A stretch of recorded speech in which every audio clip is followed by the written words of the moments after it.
the irony, how things repeat themselves. When the former elder, left out of here, his wife took information that she got and she spread it through the body to defame the elder. Personal conversations he had with the elder's wife and so forth, all of that came out, all of that, to defame the leadership. Nothing new. And brothers survived it. And the school was then they're split in two. Because some went with him, some went with the elder. Most went with the elder, some went with him. And then his congregation fell apart. Because the same evil he left with, it remained. And the people who left us to go with him said, yo, you was right. And that never fails. The deacon up out of here, people left with him, they said, yo, you was right.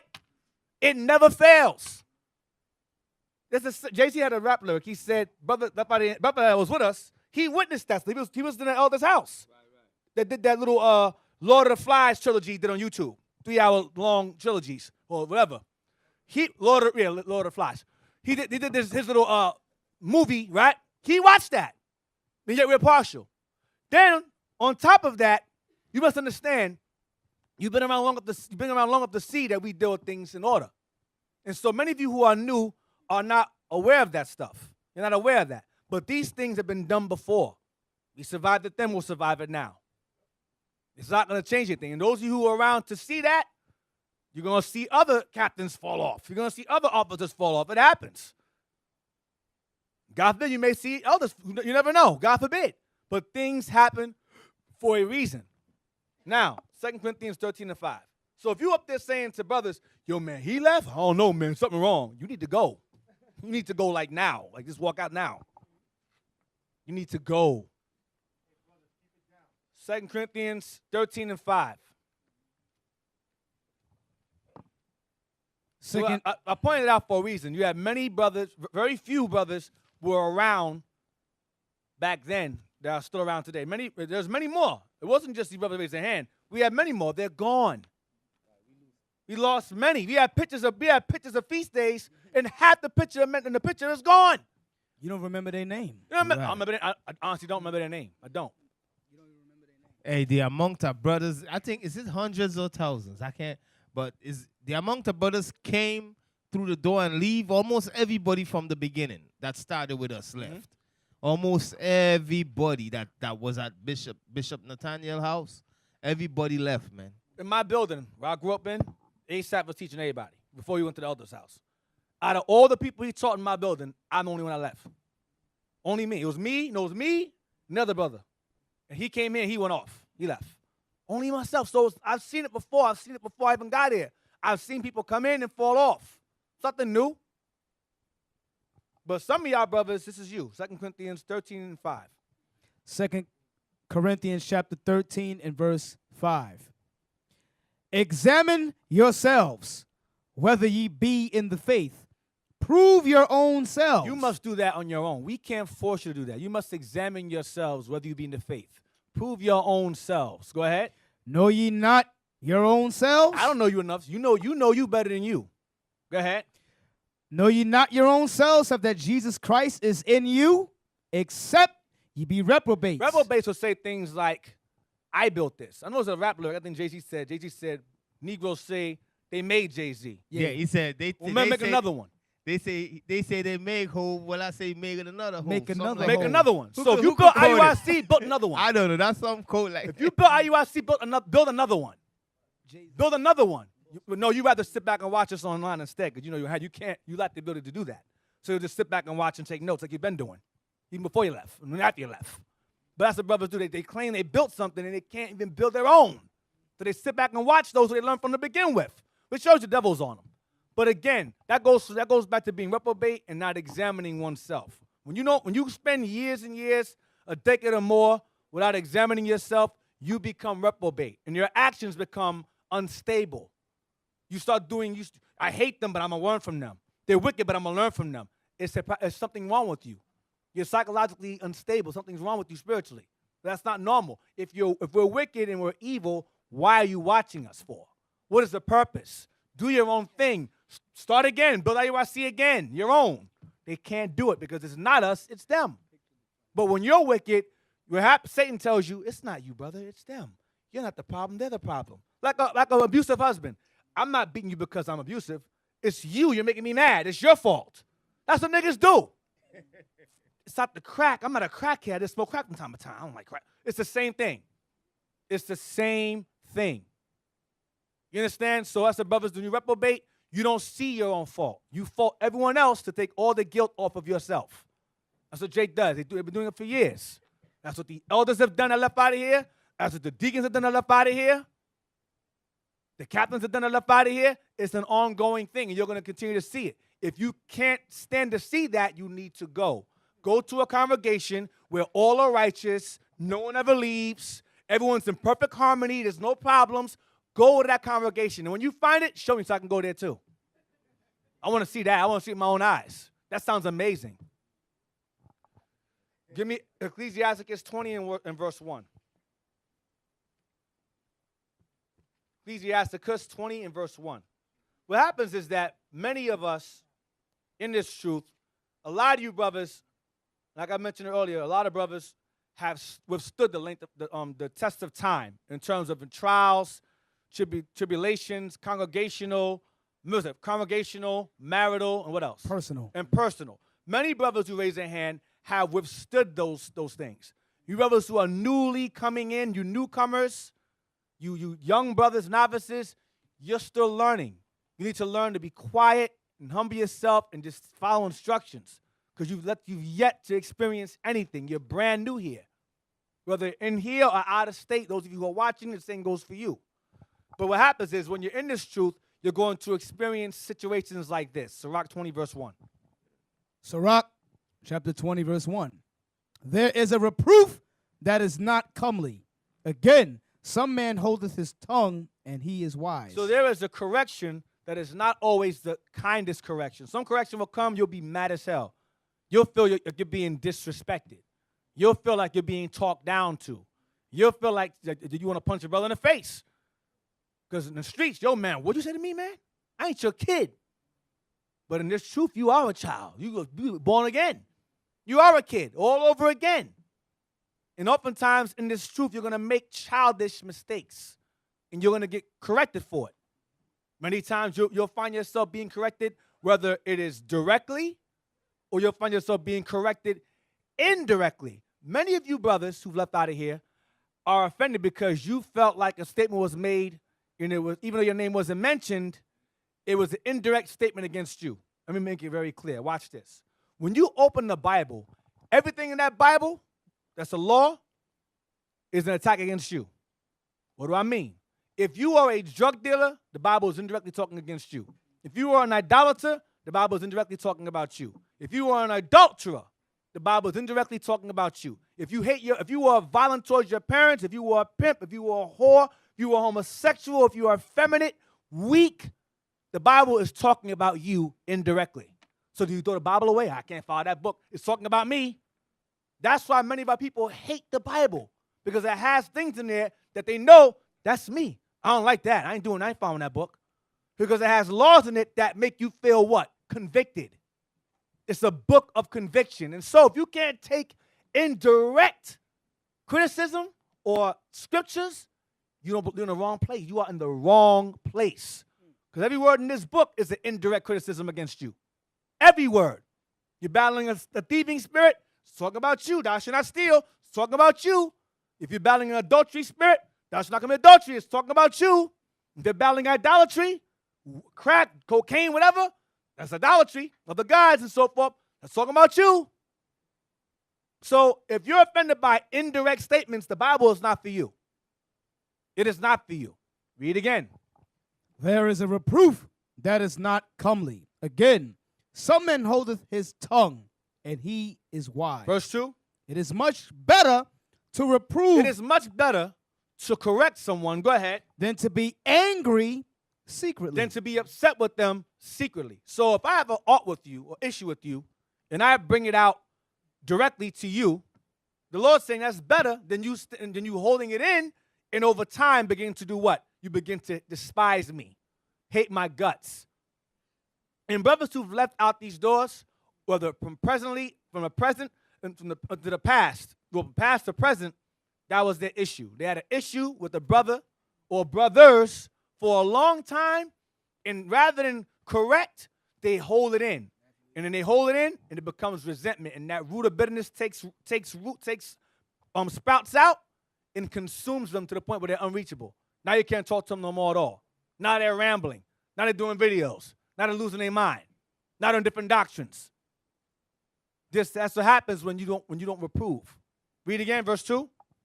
It is much better to reprove than to be angry secretly. Go ahead. And he that confesseth his fault shall be preserved from hurt. The brother that acknowledges he's done the wrong shall be preserved from hurt. If he does not acknowledge he's done wrong, over time he will fall off as well, because he's being prideful at this point. Next verse. How good is it when thou art reproved? The Bible says, how good is it when you are reproved, when you are corrected? Go ahead. To show repentance, for so shalt thou escape willful sin. Because oftentimes in our mind is deceitful, deceptive. So oftentimes you need brothers around you to tell you, listen, bro, you're going off. Something wrong. You're going off. You have brothers, I'm going to give you an example. You have brothers amongst us that were amongst us, I'm going to keep no names, who had a marriage that was very, I thought I mentioned earlier, way back, poisonous. Their wife would walk up in here looking miserable. And I would ask them, bro, you all right? Everything's all right with y'all? Everything's fine. Everything's fine, Deacon. Everything's great. You sure? Yeah. Wife walking around, sitting there, moping.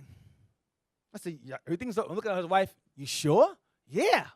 Everything's fine, Deacon. Everything's good. I said, okay. Now she's gone. Now it's our fault. Yo, you told her to leave me. No, he didn't. He did not.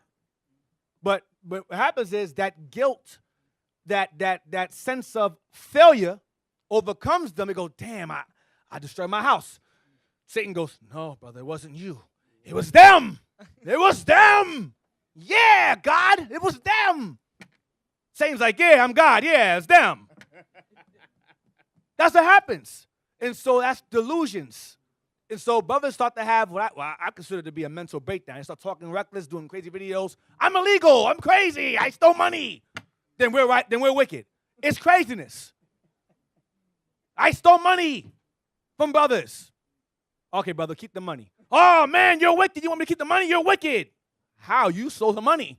Publicity stunt. They're wicked. They're losing it. Satan got them. They're filled with Satan because they didn't examine themselves. Get me Psalms 141, verse 5. Like my job says, my job said over time, we don't fire you. You fire you. You fire you. You didn't ruin your marriage. You ruined your marriage. How do we know that?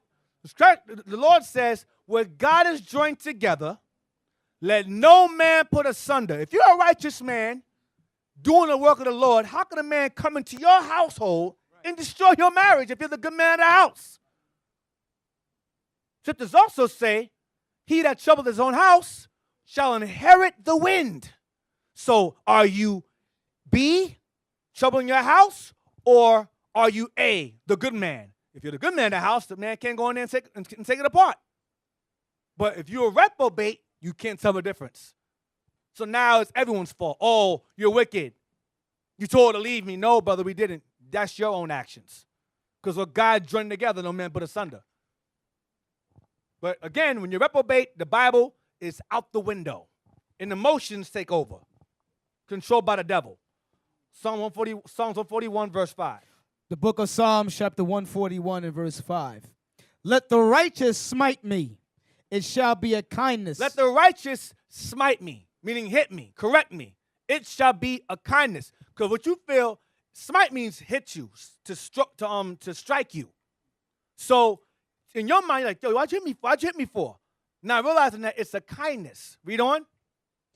Let the righteous smite me, it shall be a kindness, and let him reprove me. And let him correct. That's the smiting. Because oftentimes correction is not always what? Calmly. Like Sirach said in chapter 20. It's not always the best correction. It's not going to come at you. Shalom, brother. Listen, don't do that. Sometimes you're going to get cursed out. You're going to get blasted. You're going to get spoken on because you're going to get yelled at. Because even though you're being smitten, it's a kindness. So what? To stop you from doing what? From willful sin. Read on. It shall be an excellent oil which shall not break my head. It won't kill you. It may hurt. You may piss you off. You may be angry for the moment. But it's not to destroy you. It will not break your head. It won't kill you. So no matter how harsh or severe the punishment is, it will not kill you. But oftentimes you have certain individuals that cannot take even that correction. They're too emotional. They're too mentally unstable. Raised by the moms, no father around, so it's a soft spirit. Oh no, I don't like being yelled at. Why are you yelling at me, brother? Why are you yelling at me? Listen, bro, stop. But that's what happens. They can't even take the correction alone. They see it as hatred, as evil. Read on. For yet my prayer also shall be in their calamities. I mean, my prayer will still be in their afflictions, regardless. Give me Matthew 16 and verse 1. Now, I'm going to give you an example. Now, brothers are offended because they feel, damn, man, he said so-and-so about me, and my peers got ear to it. And because my peers heard it, they might look at me evil. Watch this. Okay. So because you were blasted in front of brothers for whatever the case may be, you feel like, oh, the other men are going to look at you sideways because you were blasted, directly or indirectly. Matthew 16 and verse 21. Matthew 16 and verse 21. From that time forth began Jesus to show unto his disciples how that he must go unto Jerusalem and suffer many things of the elders and chief priests and scribes, and be killed and be raised again the third day. So Christ explained to the disciples, listen, I'm going to be betrayed. I'm going to be killed by the elders and the people who support them. These things are going to happen. These things must happen. Y'all follow? Y'all follow so far? Don't be daydreaming all that stuff. I hate that. Y'all understand? Yes, go ahead. Then Peter took him and Then Peter heard what he said to the disciples. They were all present at the time. Peter took him over to the side. Go ahead. Then Peter took him and began to rebuke him. And began to blast Christ for saying those things. It ain't going to happen. What? They're going to do what to you? You bugging. Something wrong with you, man. It ain't going to happen to you. Go ahead. Saying, be it far from thee, Lord. This shall not be unto thee. This shall not be done to you. That ain't going to happen to you. I got you. I got your back. That ain't going to happen to you because Peter was gangster. Peter was not soft. The disciples was warriors. They were not scared. They said, nah, it ain't going to happen to you. I ain't going to let it go down like that. Go ahead. But he turned and said unto Peter. Now, listen. Let me give you a scenario. I'm telling you that brothers are going to try to kill me, hurt me. And you say to me, bruh, I got your back. It's not going to happen to you. I got you. Now, you would say, wow, you would feel like, what's my friend? Wow, he's at my back. If anything happened to me, you feel happy to know that a brother will tell you he got your back if someone's trying to kill you, right? Carnally speaking, naturally. Anyone in here had an issue like that, a brother comes to you and say to you, hey, man, something happened to you, man, I got your back, man. I got you. Don't worry about it. I got you. I'm going to hold it down. That's your ride or die. It's your boy, right? Yes or no? Yes or no? Yes, watch this. Next verse. But he turned and said unto Peter, get thee behind me, Satan. Stop. Wait. Get behind me, Satan. So now I turn around and say, man, you the devil. After you told me you got my back, anything happened to me, I say, man, you the devil. You feel disrespected. What do you mean? I said, I got your back. I'm going to look after you. You feel some type of way for someone saying that to you. After you just said to them, I got your back, they say to you, man, you the devil. That will have you confused. What do you mean? What are you saying? Read it again. But he turned and said unto Peter, get thee behind me, Satan. Thou art an offense unto me. You're talking stupid. Go ahead. For thou savorest not the things that be of God, but those that be of men. You're being emotional. This has to be done. You understand what I'm saying to you? This has to be done. I don't need your help. You got the devil on you. Now, let's get Mark 8 and 31. We're going to read it again. Mark 8:31. Mark 8, verse 31. And he began to teach them that the Son of Man must suffer many things. Him getting spit on, slapped, beaten until his bones are showing. Beard ripped off his face. Crucified for hours. He told him all those things. Read on.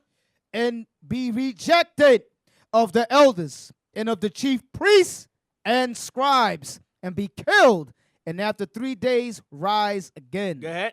And he spake that saying And openly. he said it openly for all of them to hear, the disciples. Go ahead. And Peter took him and began to rebuke him. Go ahead. But when he had turned about and looked on his disciples, Stop. So the disciples, his peers, were present when he said that to Christ. They were right there. Go ahead. But when he had turned about and looked on his disciples, he rebuked Peter, saying, Get thee behind me, Satan, for thou savorest not the things that be of God, but the things that be of men. Now, I'm trying to find where Peter say, oh, man, listen, I'm offended. Matthew 18, Christ. I'm about Matthew 18. I'm offended by what you said. That's not in the Bible. It ain't in there unless you soft and weak and emotional. Understand, Peter was rebuked for saying something that you don't naturally say. You're telling a brother, if anything happened to you, I got your back. Christ blasted Peter in front of his peers directly.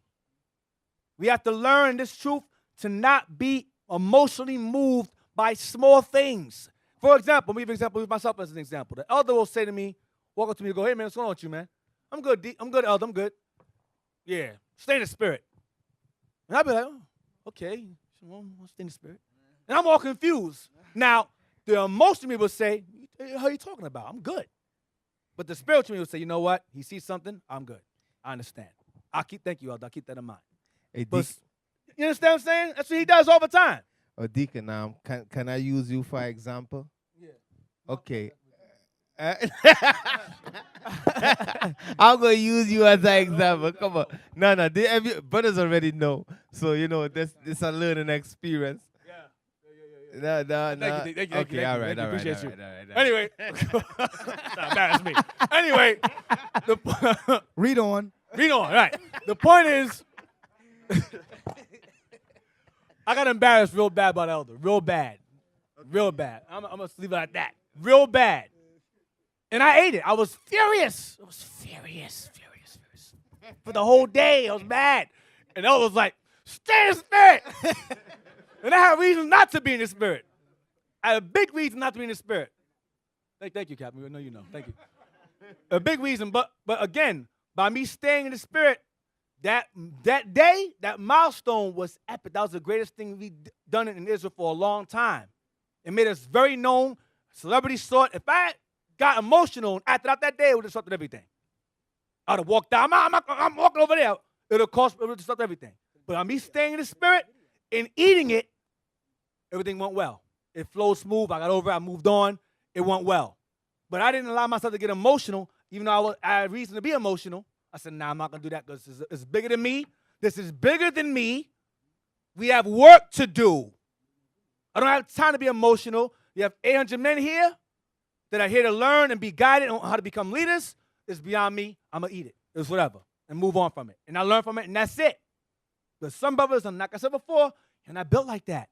I'm from the time of the elder's apartment. Y'all brothers is new. Y'all, God, he yelled at me. Hey. Soft and girly. Women here got more balls than you. Some of you in here.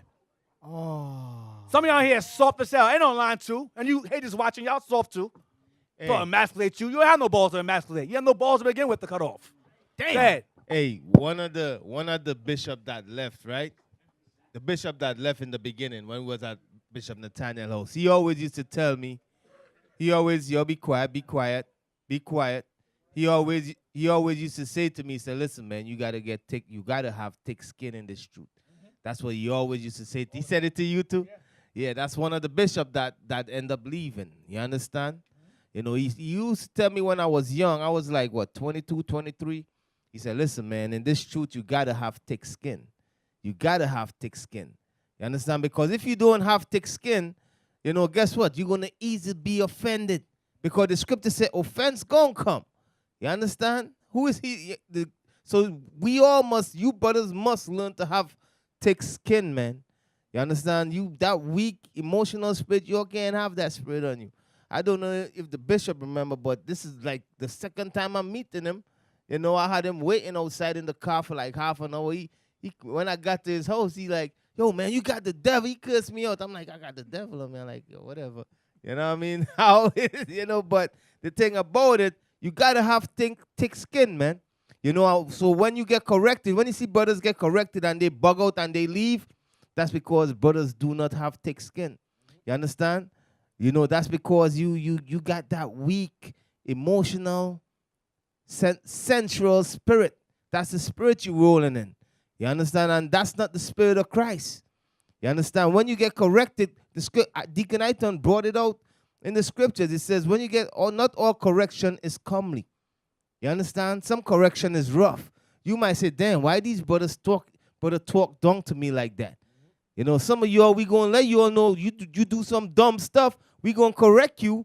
We going to let you know, listen, man, that's some dumb stuff you just did. You understand? So, you know, you brothers, do not be emotional, man. Get rid of that sensual spirit. And when we do that, is it because we hate you? No. You understand? It's not. That's love. That's love, man. Remember what Christ told Peter? He said he must suffer many things. The Son of Man must suffer many things. Get 1 Peter real quick. Deviate for a second. 1 Peter 2, verse 21. Because brothers are mad because they feel like they're being accused of something that they're not guilty of. Right? Watch this. 1 Peter chapter 2, verse 21. For even hereunto were you called, because Christ also suffered for us. He did what? Christ also suffered for us. For us. Because he understood that what he was going through was bigger than him. Go ahead, for his people. Go ahead. Leaving us an example. What did he leave us? An example. He left behind for us an example. Go ahead. That ye should follow his steps. What were his steps? Read the next verses. Who did no sin, neither was guile found in his mouth. He was an innocent man. Watch this. Who, when he was reviled not again. He was spoken evil of. He didn't say a word. This guy is an idolater. This guy is a blasphemer. This guy is so-and-so. He stood quiet. He said nothing. And he was an innocent man being sentenced to death, a horrific death at that, a horrible death. What he got was an ancient lynching. I'm going to say it again. He received an ancient lynching that lasted hours and knew he was innocent and said nothing. Didn't say a word. Knew they were all lying on him, slandering him. They brought up false witnesses against him. It said they brought up 2 false witnesses to get him killed. He knew they were liars. He ate it. That's an example. Read on. Who, when he was reviled not again. When he suffered, he threatened When not. I come back, I'm going to kill you niggas. He didn't say that. He said he just hung there. I know this is bigger than me. And he did ask the Lord, if you can, remove this cup from me. Because at that moment, he started feeling, okay, I'm going to die now. Because he knew what was going to happen. So, Lord, if it be your will, remove this cup from me if you can. But he couldn't, because that was his lot. But he didn't say a word. He didn't threaten nobody. Yo, man, you know you killing? You know who I am? He ain't do no training day. He ain't do that. You know who I am? King Kong ain't got. He ain't do that. He ain't do Alonzo. He ain't do that. He stood quiet. I know it's of you, Lord. It's of the Lord. Read on. When he suffered, he threatened not, but committed himself to him that judgeth righteously. But committed himself to who? To him that judgeth righteously. His father. Put it in his father's hands. Some of y'all brothers put it in a recorder. Can I record the conversation? No, put it in the Lord. God don't need your help. He got it. He made recorders, remember? He made your voice. He made conversations. Read on. Who his own self bear our sins in his own body on the tree, that we being dead to sin should live unto righteousness, but whose stripes ye were healed. So my point is that the Messiah himself, who was an innocent man, who was slandered, lied upon, accused of being a hypocrite, all the above, you know, he was innocent. Many back then thought he was guilty until he rose from the dead. They was like, oh, damn, you really was who you said you was. Because for years they thought for that moment he was the devil when he wasn't. Sometimes it takes time for the truth to come out. Sometimes you gotta take it in, you gotta eat it. You gotta develop tough skin. A man may come against you, slander you, say the devil, and you'll be an innocent man. And you sit there, you eat it, and we come to realize that guy lied on him. He said that about him. This guy got a pattern of lying on people. Okay, so you were innocent the whole time. And we blast the Lord, reveal things. But brothers are not patient in the Lord. They rather take them out. They want to force the course of the river. No, God's taking too long. Recorder. No, there's a God. You don't believe him. That's the problem. You don't believe him. That's why you're gone. Let's get Sirach 22. Sirach 22, verse 20. Verse 20. Sirach chapter 22, or Ecclesiasticus 22, verse 20. Whoso casteth a stone at the birds frayeth them away. Uh-huh. And he that upbraideth his friend breaketh friendship. So occasionally you may lose your temper, curse your brother out. Because again, we're human. Man is fallible. Man makes mistakes. I've heard that from a brother that was wise amongst us. You seek perfection in others, you have, well, I'm paraphrasing, by imperfection and perfection, and so forth. He used that, wish he applied it. Damn. But nonetheless, that statement was used. You expect perfection from us when you yourself suffer imperfections. Read again. Whoso casteth the stone at the birds frayeth them away. Right. And he that upbraideth his friend breaketh friendship. He that what? Breaketh. But he that upbraideth his friend breaketh friendship. Right. I mean, you lose your friend gets mad at you. You lose your friend. Go ahead. Though thou drawest a sword at thy friend, yet despair not, for there may be a returning to favor. If thou hast opened thy mouth against thy friend, fear not, for there may be a reconciliation. Meaning what? You can fix things, patch things up. I made a mistake. Brother, I apologize. I'm sorry. I made a mistake. I shouldn't say that to you, and so on and so forth. Go ahead. Except for upbraiding, Go ahead. Upbraiding or pride. Or what? Pride. So you cannot reconcile with your friend if there's upbraiding between he starts cursing you out, or pride is on him. And and rather than trying to reconcile, he holds it against you. Holds a grudge against you. I'm still mad at you, but I said I'm sorry. That ain't good enough. Well, what do you want me to do? Cut my stuff off and put it on the table? What you want me to do? What you want? Slip my wrist? Oh, God, I'm sorry. Hang myself? Brothers you have brothers who are much in high-ranking positions who are now brothers on video publicly saying, brother, if I wronged you, I apologize. Then he see Facebook. That apology was weak. He was acting. Man, the hell with you then. Evil. The hell with you. Like Laba says, drop dead and die. It is what it is. Die yesterday. Or repent. You can use that against me. Or repent. One or the other. But the brother apologized, and if he's acting, the Lord knows. If he's sincere, the Lord knows. But you don't believe in him. That's why. Read again. If thou hast opened thy mouth against thy friend, fear not, for there may be a reconciliation, except for upbraiding or pride or disclosing of secrets. Right. Now, get me Proverbs 25 and 6. So we're going to deal with the part that says reconciliation and pride. We're going to deal in that vein. Proverbs 25 and verse 6. What I've noticed now is that over time, when brothers get corrected a certain way regarding certain scriptures, when they were with us, they understood what it meant. And then when they're gone, it mutates into something else. Like, for example, you have brothers out with us that put a brother out and said, brothers, Romans 16, put him out. Then when it came to them, that's not what it means. I don't get it. Then have an issue with each other. Matthew 18, brother, I apologize. Then I come to you, that's not what it means.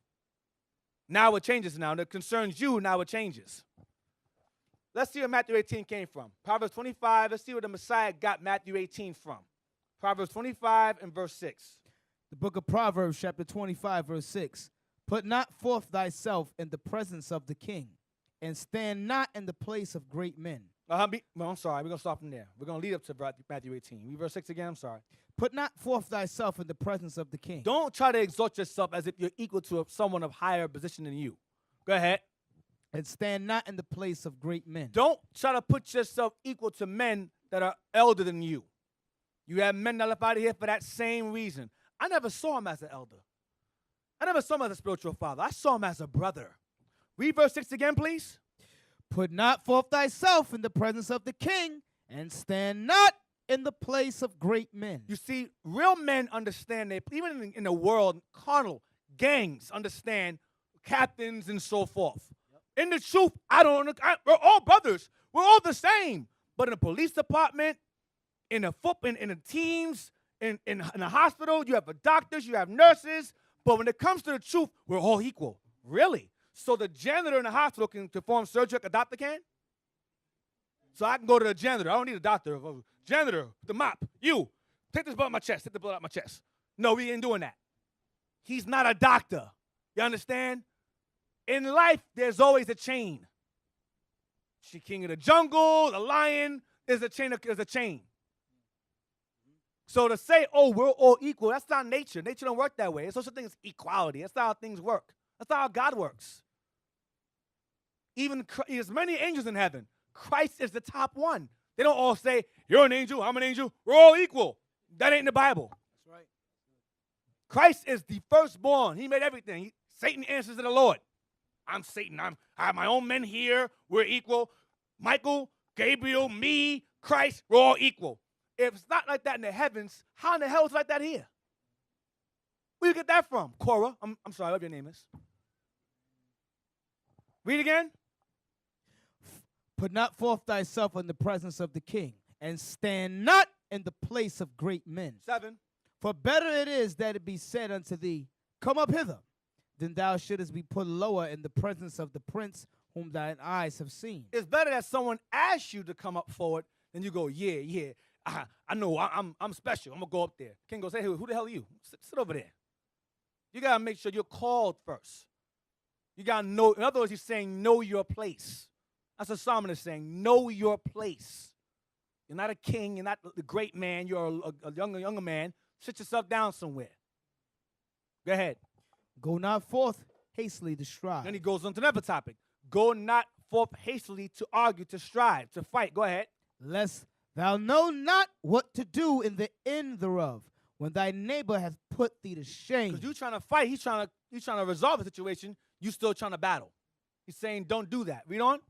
Debate thy cause with thy neighbor himself. Debate thy cause with thy neighbor himself. He didn't say take your debate with your brother and broadcast it for the whole world to hear. That's not what the Bible says. That's not what it says here.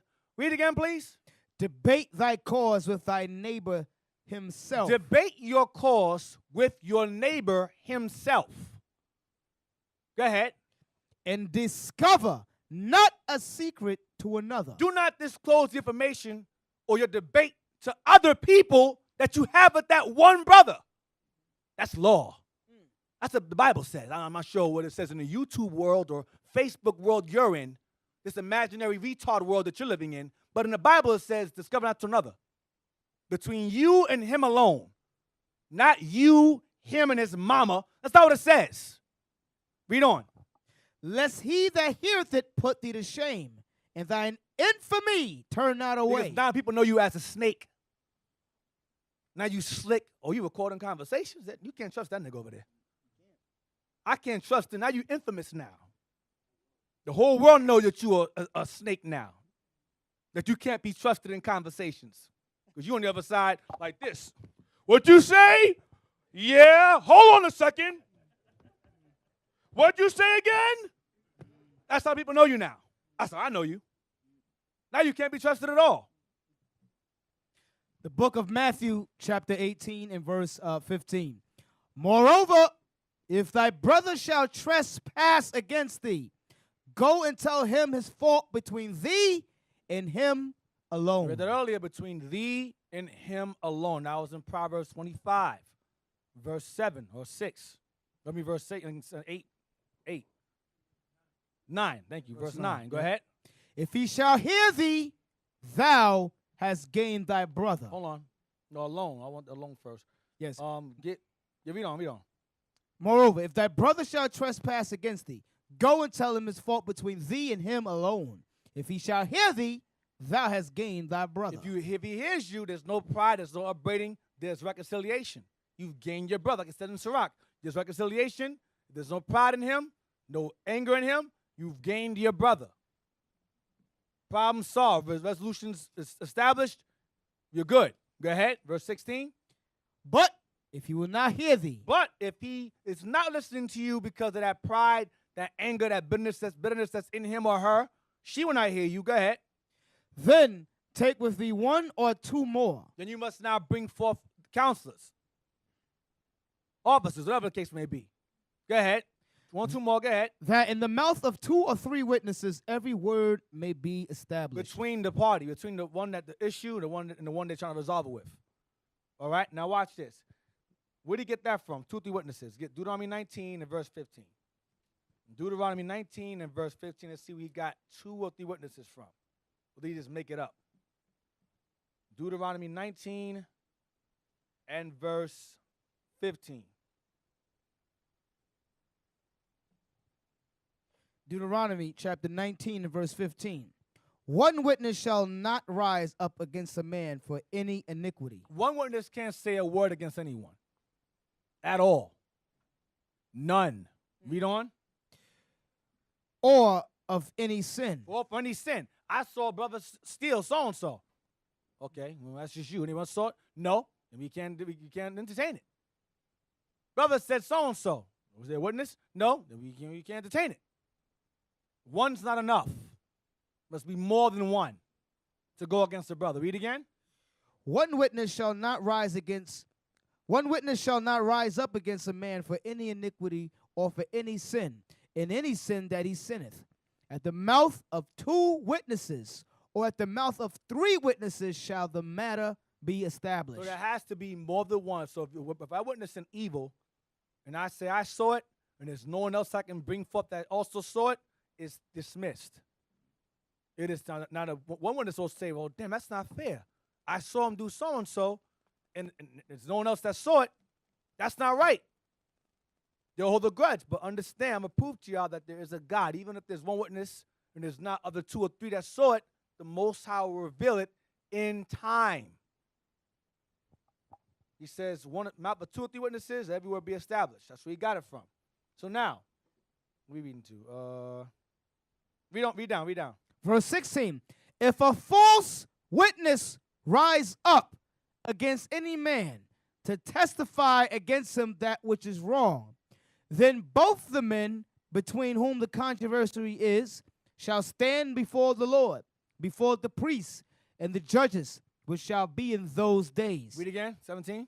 Then both the men between whom the controversy is shall stand before the Lord, before the priests and the judges, which shall be in those days. So it says, then both the men between whom the controversy is shall stand before the Lord, shall stand before the Lord, shall stand before the Lord. So who's present in this situation now? The Most High is in the presence now. Go ahead. Between the Lord and who else? Stand before the Lord, before the priests and the judges, which shall be in those days. So who's dwelling in the judges at that time, and the priests? The Lord. He's there. He's present. He's there. Okay, I see what's going on. Okay. Go ahead. And the judges shall make diligent inquisition. And they will investigate the situation. Once there's 2 or 3 witnesses, they will investigate the situation. Go ahead. And behold, if the witness be a false witness, and have testified falsely against his brother, then shall ye do unto him as he had thought to have done unto his brother. So shalt thou put the evil away from among you. Then if it's discovered that the brother was lying on his brother, then whatever judgment he was trying to get done to him will be recompensed back to the brother, back to him. You understand? Y'all understand? Can you read that one more time again? Then shall ye do unto him. No, before that. Verse 18. And the judges shall make diligent inquisition. And behold, if the witness be a false witness. So why does it says the judges got to make a diligent inquisition? Why? Because, keep on reading. And behold, if the witness be a false witness. Because sometimes witnesses lie. You all understand? Sometimes witnesses lie. So that's why if you got 3 witnesses or 2 witnesses come forward and bring an accusation, right, before judges. Any one of you brothers as a leader, you know, if a witness come before you and they say, oh, this brother right here did so and so, right? Now, the 2 witnesses that come forward, you as a judge, if these 2 witnesses got a problem with this brother, you understand? Is them witnesses liable? No. Why? Because they got problems with this brother. You understand? It's So we biased. not, It's biased. it's bias. You understand? So we as judges, we not gonna listen to these two witnesses. We're gonna tell them, listen, let the Lord bring it out. Right. If that's the case, or let somebody else come forward that don't have a problem with the brother. You know what I mean? Then we could listen to it. Then we could entertain it. You understand? It's a certain way to do things. A certain way as a judge, you judge matters. And this is what we're learning, teaching you all right now. You understand? How many of y'all watch some court shows like Judge Mathis, Judge Judy? Those are great shows to watch. Yep. When you watch those shows, the audience sits back and watches as the judge hears both sides, the defendant and the plaintiff. They hear both sides, right? But the point I want you to focus on is the audience that's listening in them both. Because they have the audience in the background, you have the plaintiff, and then you have the defendant and the judge there, right? The audience is watching this. Basically, it's like a bout, back and forth. They're going back and forth, whatever, and the judge is hearing both sides. Many times, the audience, who's not judging anything, that's just watching, has all this stuff to say. You're the audience. It don't concern you. You're just listening. We're up when we're up here judging matters. Y'all don't know half the time what's going on. You hear the aftermath of what's going on. You understand? You hear the aftermath of what's going on. So the reason why hopefully most of y'all is in here is because you know the Most High is dealing with us. So if you know the Most High is dealing with us, and the judgment comes out, you should understand it's no evil behind it.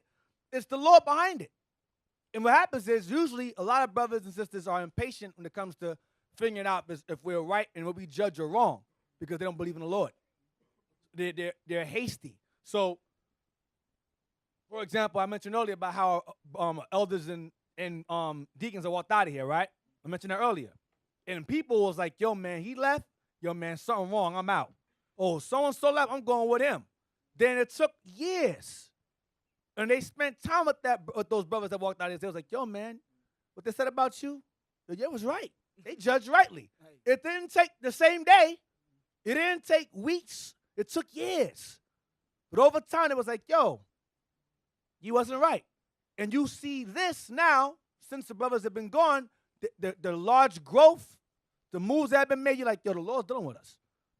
All praise to the Most High. We know, based upon the fruits of our actions, Christ said, wisdom is justified of our children. So you know the Most High is dealing with us based upon certain moves we've made over this past year, the milestone, the BET commercials, all of that, being on the news, all these things that transpired. So if you still think that there's wickedness going on up here, you cannot believe in God. It's impossible. I doubt it. You're either that or you're faithless. It's one or the other. It's the same thing. You're faithless.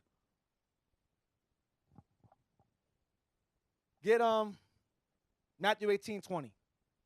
So it said earlier, then both the men between whom the controversy is shall stand before the Lord, before the priests and the judges, which shall be in those days.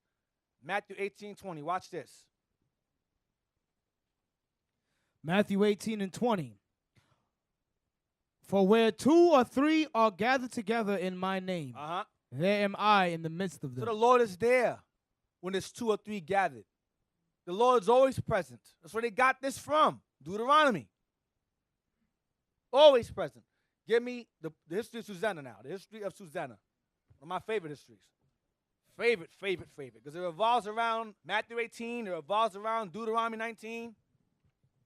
We're going to read the entire thing. For those of you who feel the Lord doesn't work fast enough, I have to provide my own evidence, just in case this brother may lie or things may get misconstrued. Let's stop.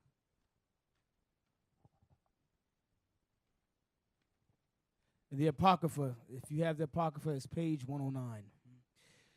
The history of Susanna.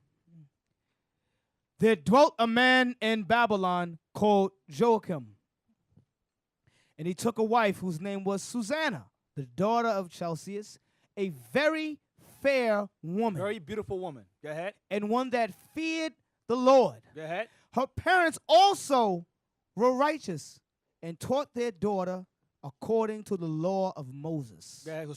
She was beautiful and wise. She had wise parents. Go ahead. Now Joachim was a great rich man, and had a fair garden joining unto his house. And to him resorted the Jews, because he was more honorable than all others. He was an elder. Go ahead. The same year were appointed 2 of the ancients of the people to be judges, such as the Lord spake of, that wickedness came from Babylon from ancient judges, whom seemed to govern the people. You got wicked Negroes. Go ahead. That were leading the people. Go ahead. These kept much of Joachim's house, and all that any suits in law came unto them. Any suits, like lawsuits, any suits in law came to him because he judged matters. Go ahead. Now when the people departed away at noon, Susanna went into her husband's garden to walk. They were well off. Her and her husband were well off. Go ahead. And the 2 elders saw her going in every day and walking, so that their lust was inflamed toward her. Go ahead. And they perverted their own mind. And turned away their eyes, that they might not look unto heaven, nor remember just judgments. Which is thou shalt not commit adultery, because they're lusting after somebody's wife. They said, the hell with that. She's bad. Let's watch her. Go ahead. And albeit they both were wounded with her love, yet durst not one show another his grief. So both these guys were lusting after after Joachim's wife, but didn't know both of them were lusting after the same woman. Go ahead. These 2 elders, go ahead. For they were ashamed to declare their lust that they desired to have to do with her. Yet they watched diligently from day to day to see her. These guys are thirsty. They're watching her every single day. Go ahead, this man's wife. Go ahead, Joachim's wife. And the one said to the other, let us now go home, for it is dinner time. Yo, man, I gotta go. I'm gonna go get some dinner, man, all right? I'll see you later. Yeah, man, me too, man, I'm out. Both decided to leave. Go ahead. So when they were going out, They both pretend to leave. Go ahead. they parted the one from another. And turning back again, they came to the same place. So watch her. Go ahead. And after they had asked one another the cause, Why you here? Why you here? Go ahead. they acknowledged their lust. So she's bad. Yeah, man, she is bad. You been watching her too? Yeah, I've been watching her too. Go ahead. Then appointed they a time both together, when they might find her alone. Why don't we both have her at the same time? Yeah, that sounds good. Let's do that. Let's set it up. Go ahead. And it fell out, as they watched it a fit time. She went in as before with 2 maids only, and she was desirous to wash herself in the garden, for it was hot. And there were nobody there save the 2 elders that had hid themselves and watched her. Watch her while she was bathing. These guys are demons. Go ahead. Then she said to her maids, bring me the oil and washing balls, and shut the garden doors that I may wash me. And they did as she bade them, and shut the garden doors, and went out themselves at privy doors to fetch the things that she had commanded them. But they saw not the elders, because they were hid. Go ahead. Now when the maids were gone forth, the 2 elders rose up and ran unto her, saying, They ran to the bath. Go ahead. behold, the garden doors are shut, that no man can see us, and we are in love with thee. Therefore consent unto us, and lie with us. And lie with us. These guys is vile. Lie with us. Go ahead. If thou wilt not, you will bear witness against If thee. you don't lay with us, we're going to lie on you. Go ahead. We will bear witness against thee, that a young man was with thee, That a man was here. Go ahead. and therefore thou didst send away thy maids from thee. And you was having an affair with him. We're going to say, if we found a man in here, when you sent your maids away, you messed with the guy that was in here that we found. Go ahead. Then Susanna sighed and said, I am straitened on every side. I don't know what to do. It's I lose either way. I lose laying with you, and I lose if I don't lay with you. Go ahead. For if I do this thing, it is death unto me. That's adultery. And if I do it not, I cannot escape your hands. But don't do it. I still get death. But you guys are going to lie on me. Go ahead.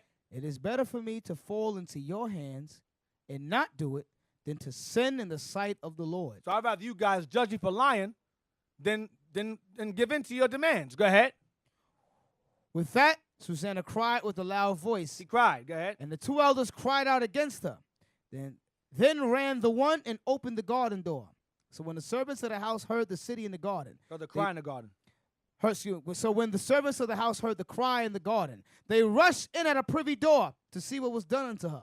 But when the elders had declared their matter, the servants were greatly ashamed, for there was never such a report made of Susanna. Go ahead. And it came to pass the next day, when the people were assembled to her husband, Joachim, the 2 elders came also full of mischievous imagination against Susanna to put her to death. They're accused of adultery. Go ahead. and said before the people, send for Susanna, the daughter of Chelcias, Joachim's wife. And so they sent. Now, before I continue, I want to ask this question, the rhetorical question. We're reading these things about these elders, how they watched her from day to day, how they say, I'm going to dinner, you're going to go to dinner, and they came back and realized both of them were lusting after the same woman. This is between them. So how did all this come out? You understand what I'm saying? These things, this thing right here with these men lusting after, that was between those two. They didn't tell anybody else about this. It was just these two. So how did all this information come out? That they were watching her from day to day. They watched the privy doors. They both conspired together. How did those information come out like this in such graphic detail? Because none of them told anybody. How did that happen? Continue, watch this. Read on. And said before the people, send for Susanna, the daughter of Chelcias, Joachim's wife. So they sent. So she came with her father and mother, her children, and all her kindred. So she had children too, and her friends. Go ahead. Her family. Go ahead. Now Susanna was a very delicate woman and beauteous to behold. And these wicked men commanded to uncover her face, for she was covered, that they might be filled with her beauty. Yeah, they said, take that off. They can lust after her during the damn court trial. These guys is demons, man. Take it off. Oh, yeah, it looks so good. Look at her face. Oh, God. Look at her face. Go ahead.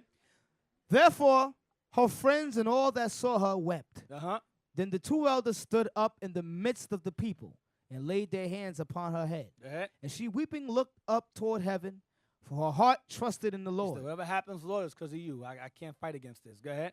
And the elders said, as we walked in the garden alone, this woman came in with two maids and shut the garden doors and sent the maids away. This is their testimony against her. We walking by. We watch her two maids close the garden doors behind her. And she's in the bathtub. Go ahead. Then a young man who there was hid came unto her and lay with her. He came in. She let him in, and he lay with her. Go ahead. Then we that stood in a corner of the garden, seeing this wickedness, ran unto them. And when we saw them together, the man we could not hold, for he was stronger than we, and opened the door and leaped out. The man got away. Go ahead. That's their testimony. Go ahead. But having taken this woman, we asked who the young man was, but she would not tell us. These things do we testify. You gotta understand how her husband's looking at her at this point. Her reputation right now is tarnished. So she's embarrassed at this point. They're saying she's in a whore. She's committed adultery. We caught with this young man, knowing they lying on her. Go ahead. Then the assembly believed them as those that were the elders and judges of the people. So they condemned her to death. Go ahead. Then Susanna cried out with a loud voice and said, O everlasting God, that knowest the secrets and knowest all things before they be. Thou knowest that they have borne false witness against me. They're lying on me, Lord. They're lying on me. Go ahead. And behold, I must die. Now I'm going to be killed now for them lying on me. Go ahead. Whereas I never did such things as these men have maliciously invented against me. Watch this. And the Lord heard her voice. Who? And the Lord heard her voice. No, there was a recording. And the Lord heard her voice. The Lord heard her voice. He saw what evil was going on. Go ahead. Therefore, when she was led to be put to death, the Lord raised up the Holy Spirit of a young youth. Young youth means this is a little boy. A very little boy, young youth. Go ahead. Whose name was Daniel. Sound familiar? Whose name was Daniel. The same Daniel we all read about in the Bible, Daniel. He's a little kid here. Go ahead. Who cried with a loud voice, I am clear from the blood of this woman. This is BS. This is wrong. That's what he's saying. So imagine an audience like this. Little kid goes, this is BS. Everybody's like, huh? Get him out. One little boy said something. BS. Go ahead. Then all the people turned them toward him and said, what mean these words that thou hast spoken? What you talking about? Go ahead. So he standing in the midst of them said, are you such fools, ye sons of Israel? Stop. Wait. A little boy is talking to grown people. He goes, y'all stupid or something? Are y'all retarded? Read it again. Are ye such fools, ye sons of Israel? Watch this. That without examination or knowledge of the truth you have condemned a daughter of Israel? That without diligent inquisition you judge a sister? What's wrong with y'all? Go ahead. Return again to the place of judgment, for they have borne false witness against her. They're lying on her. But turn back and investigate again. Go ahead. Wherefore all the people turned again in haste, and the elders said unto him, Come sit down among us and show it us, seeing God has given thee the honor of an elder. Yeah, you an elder, little boy. Come on. Show us how we're wrong in this judgment. Being sarcastic now. Go ahead. Right. Then said Daniel unto them, Put these two aside, one far from another, Separate them. and I Have will them go in that room, have them go in that room. Go ahead. and I will examine them. And I'm going to ask them my questions myself.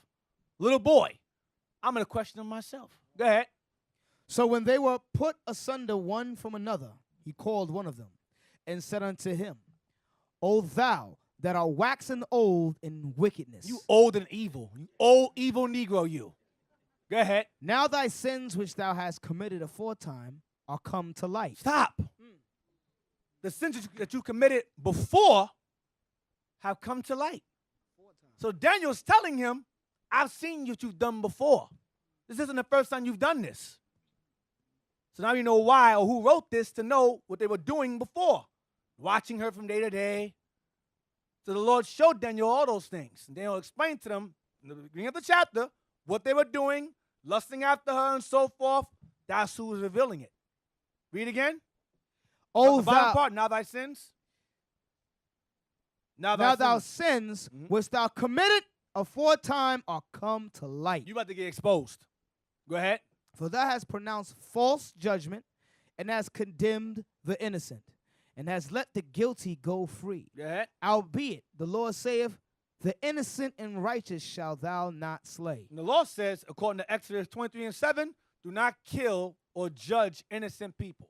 That's what he's quoting from, Exodus 23:7. Go ahead.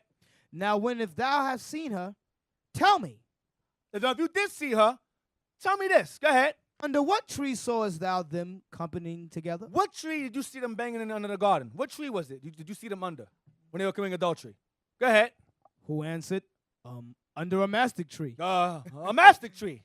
Go ahead. And Daniel said, Very well. Wow, okay, good. Go ahead. Thou hast lied against thine own head. You lied on yourself. Go ahead.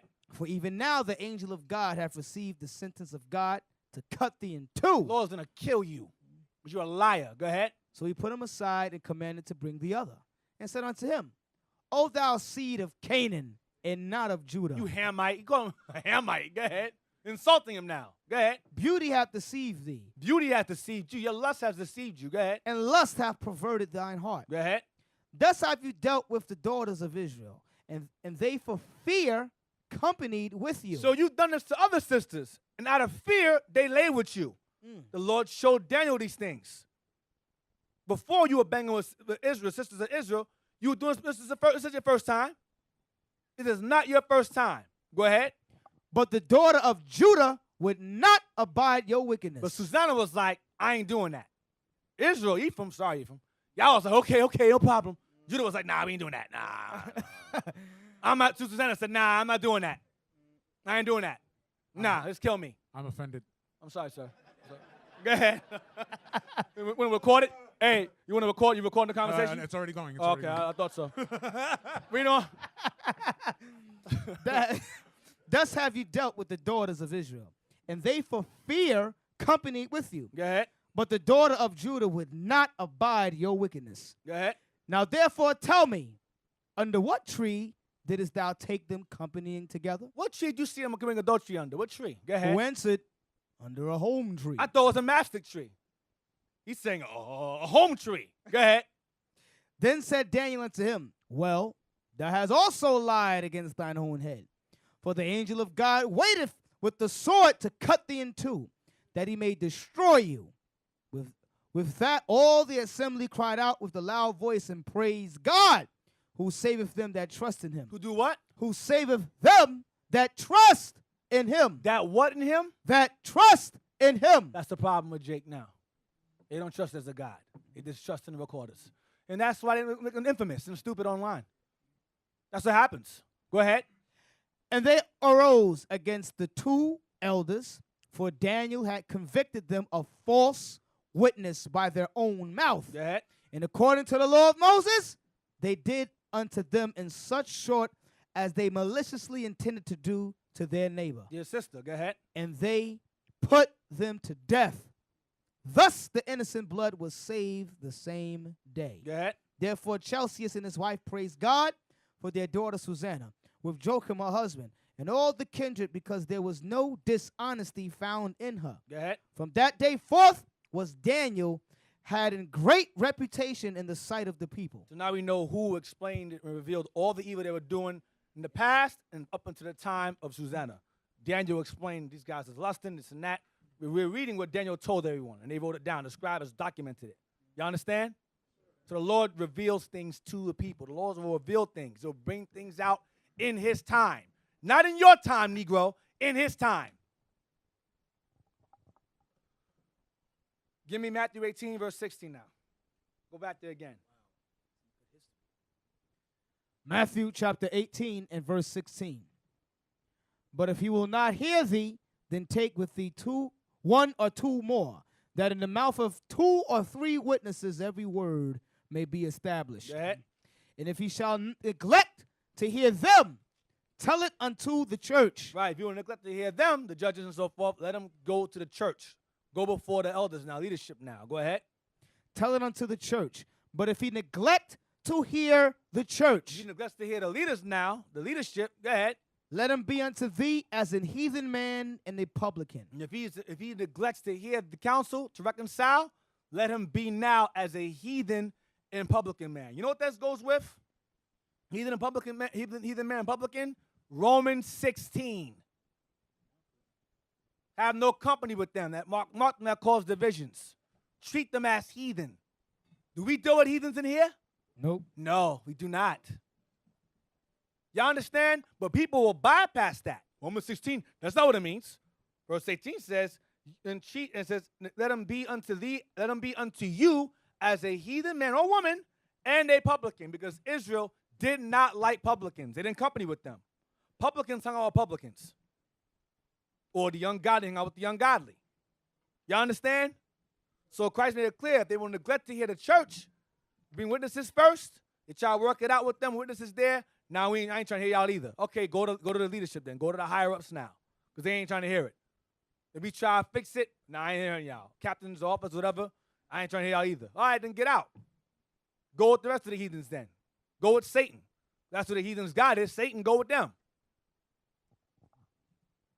Get Ecclesiastes 22, verse 25.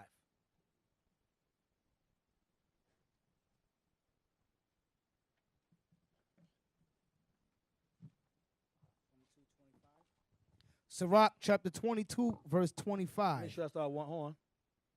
Yep, that's it. I will not be ashamed to defend a friend. So the prophet's saying, I will not be ashamed if the time presents itself to defend a friend. Go ahead. Neither will I hide myself from him. And I will not hide myself from him if he's in trouble. I'm going to try to help him. Go ahead.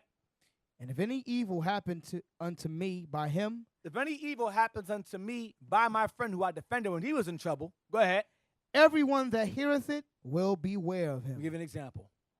You have situations where a brother was accused of stealing or plagiarizing another brother's work. And another brother said, nah, and he was saying, yo, this guy's wicked, he's evil, whatever. And the brother came to his defense and looked at them and said, nah, let's just leave it alone, let's just dismiss it. And he defended him. And that was it, it was done. He defended him. Then when this brother gets in trouble for whatever, audio comes out against him or whatever, he's like, yeah, he's wicked, he's evil. Another example, another brother that was once up here, once amongst us, constantly screwing up all the time. This is back in the Bronx school. Constantly screwing up.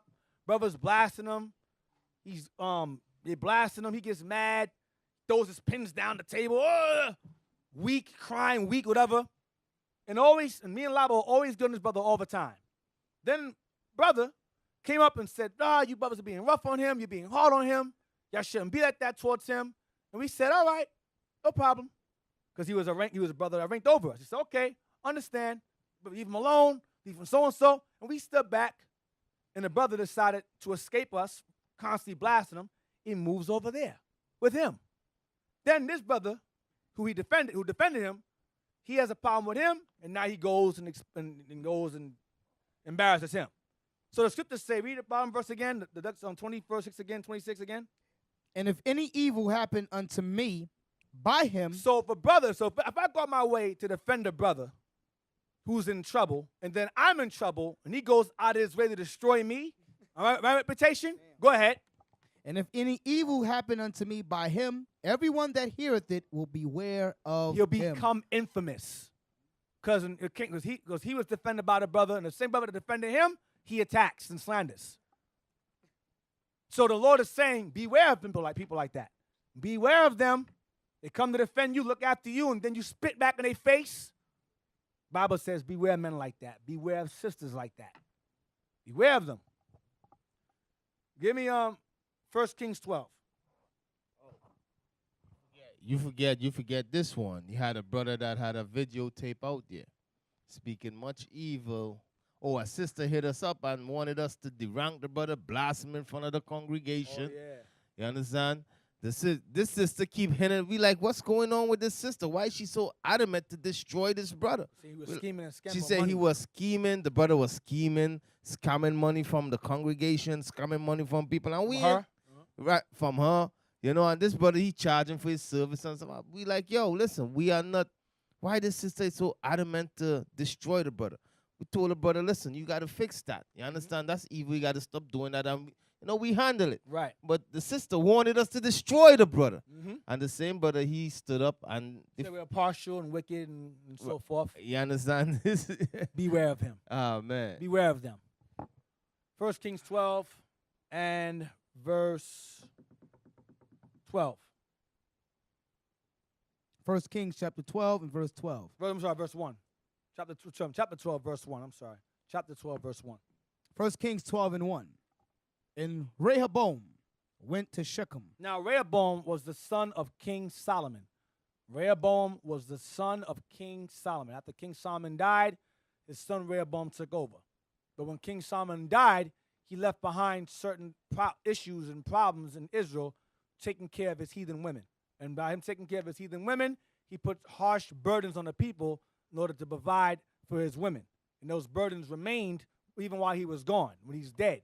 So Rehoboam, his son, is now in rulership. He's now king now, Rehoboam. Go ahead. And Rehoboam went to Shechem, for all Israel will come to Shechem to make him king. And it came to pass when Jeroboam, the son of Nebat, who was yet in Egypt, heard of it. For he fled from the presence of King Solomon, and Jeroboam dwelt in Egypt. Right.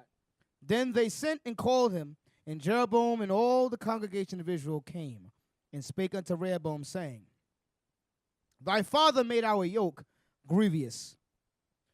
Now therefore make thou the grievous service of thy father, and his heavy yoke which he put upon us lighter, and we will serve thee. Take all the burdens your father put on us to take care of them heathen women he had. Make it lighter, and we'll serve you. Loosen the burdens your father put on us. Go ahead. And he said unto them, Depart yet for 3 days, Give me 3 days to figure this out. 3 days to figure it out. Go ahead. then come again to me. And the people departed. Go ahead. Watch this. And King Rehoboam consulted with the old men that stood before Solomon his father while he yet lived, and said, How do you advise that I may answer this people? So he asked his higher ups, his father's counselors, which some were his grandfather's counselors. He goes, How do you advise that I deal with this matter? They gave me 3 days to figure it out. What should I do? He asked the ancients, the men that know better, higher ups. What should I do? Y'all understand so far? Go ahead. And they spake unto him, saying, If thou wilt be a servant unto this people this day, Even though you're the king, it's your job to serve the people. So you must be a servant to the people. Go ahead. and wilt serve them, and answer them, and speak good words to them, then they will be thy servants forever. If you do right by them, they'll do right by you, and you'll rule forever. You'll be good. Go ahead. But he forsook the counsel of the old men, He ignored the men over him. He ignored the older men. Go ahead. which they had given him, Which they had given him. Go ahead. and consulted with the young men that were grown up with him. And consulted with younger men under him. For example, let's say, I don't know, I'm a captain. And I want to counsel a serious matter. Rather than go to the captains above myself, I will go to the officers under me and captains under me. That are not as astute as I am. I'm going to go to them to handle the matter. That makes sense? Do you go to brothers in chain of command? Do you report to brothers who are under you to handle a matter that gets to you, or over you? Over you. Over you. So when you go under you, that is an example of poor leadership qualities. That's what it is. It makes you credibility as a leader lacking. You understand? Because if you're trying to go to men under you, it would appear, I'm going to say appear, so I'm accusing, it would appear as if you're going to reach out to brothers who you feel you can somewhat have influence over to make things go in your favor because they're under you. Whereas you can't really do the same with men who are over you. You understand what I'm saying? Who doesn't follow what I'm saying? Honestly, don't be bashful. Okay, go ahead. But he forsook the counsel of the old men. Now, I'm not saying that's what happened. I'm saying that's what the appearance is. Because normally, a man of high rank would go on, if an issue comes to his attention, he would report to those who are over him. He'd report it to them. Because that's chain of command. You go up, not down. You understand? Like Moses. Moses says, listen, if there's an issue between someone, go to the elders. If it's too hard for you, then you bring it to who? To me. He's the hierarchy. He's up. You don't go, go to the babies. Ask the babies what's going on. No. You go to the men over you. That's law. I'm not making this up.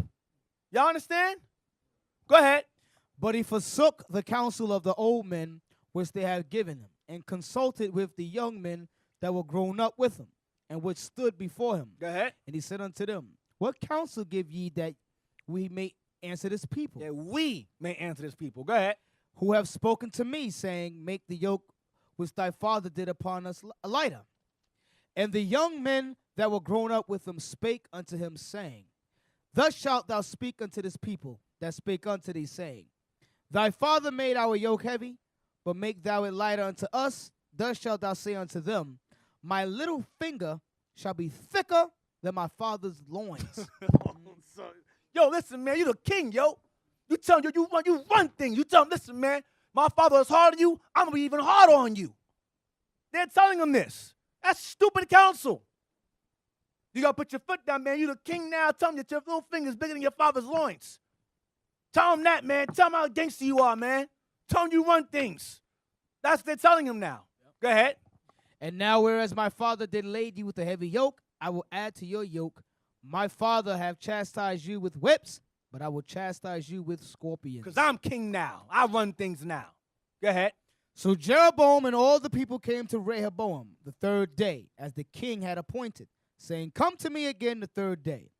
And the king answered the people roughly, and forsook the old men's counsel that they gave him, and spake to them after the counsel of the young men, saying, my father made your yoke heavy, and I will add to your yoke. My father also chastised you with whips, but I will chastise you with scorpions. I made things worse. Go ahead. Wherefore the king hearkened not unto the people, for the cause was from the Lord, that he might perform his saying, which the Lord spake by Ahijah the Shilonite unto Jeroboam the son of Nebat. He promised Jeroboam the kingdom of half the kingdom. So you may say to yourself, well, this has happened because this is of the Lord. That's why this happened. This has nothing to do with Rehoboam's mistake. This is of the Lord. Some may argue that. The devil is watching online may argue that.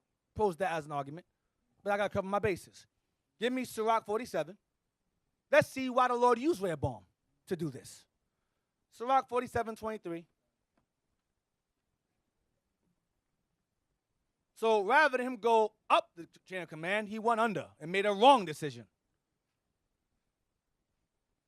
Sirach Ecclesiasticus chapter 47 and verse 23.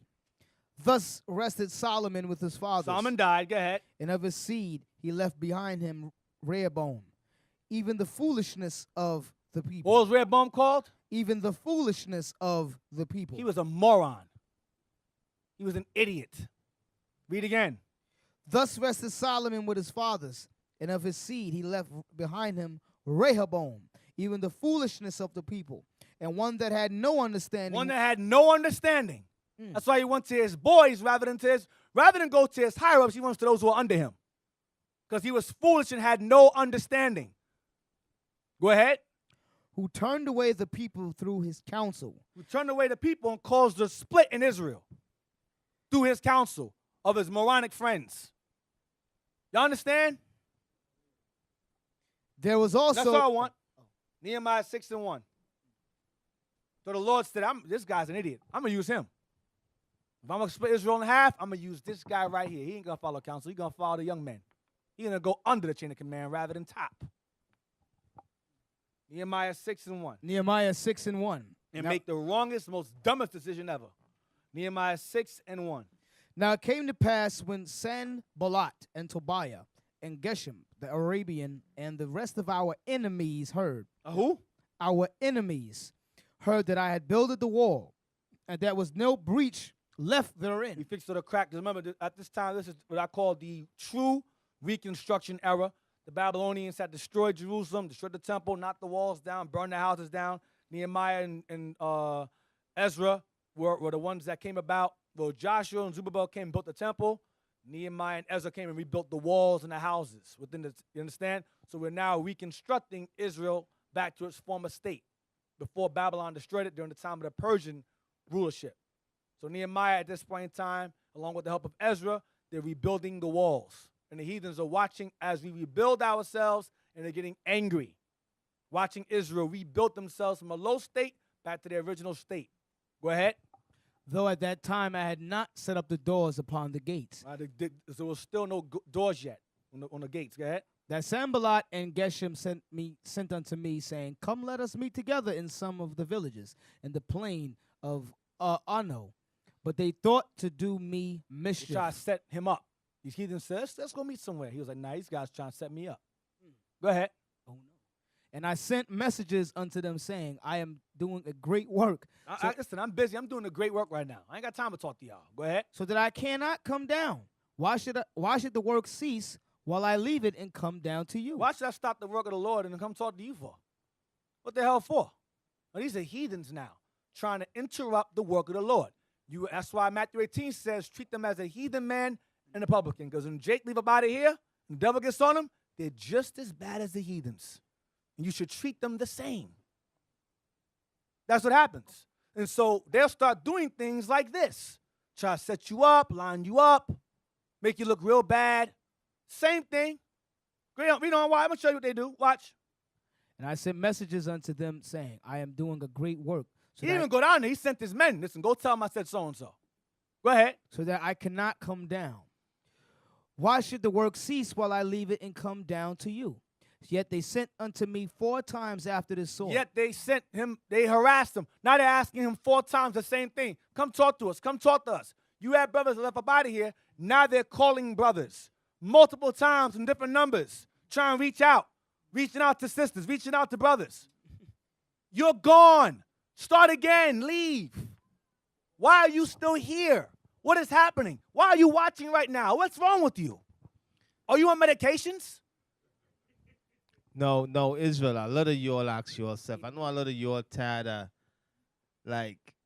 You'll ask yourself, why is the deacons and the bishop, why they keep touching on these stuff? The reason why is because we touching on these things is because a lot of you brothers and sisters is getting drawn into the evil, man.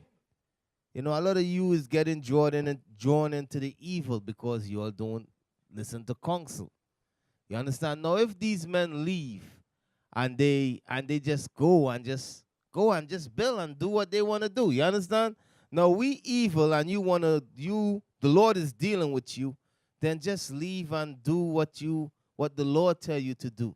But when you start reaching out to brothers and sisters in our congregation, like right now, I'm got a brother right now that is emailing brothers and sisters in our congregation. If you want to leave, just leave. We're not going to say nothing about you. You're going to just leave. Brother, just leave and go do your thing. But when you start attacking brothers and sisters in the congregation, when you try reaching out to brothers and sisters in the congregation and trying to justify why you leave and saying that, the leadership is evil.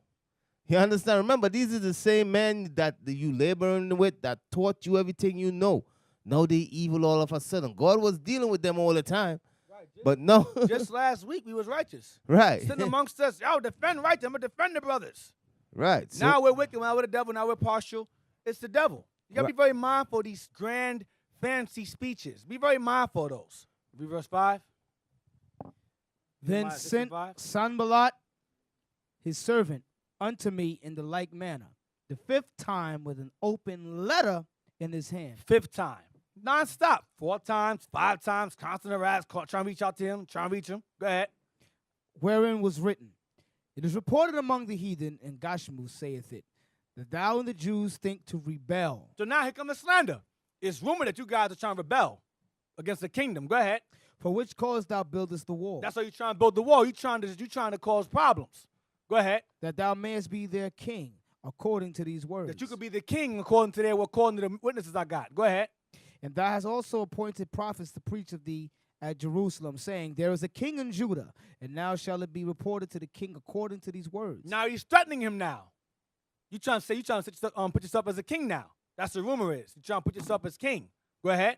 Come now, therefore, and let us take counsel together. So seeing that we have these information on you, come talk to me now. Come talk to us. Go ahead. Then I sent unto him, saying, there are no such things done as thou sayest. Man, you lying. That's a lie. Go ahead. But thou feign them out of thine own heart. You made all that up. Go ahead.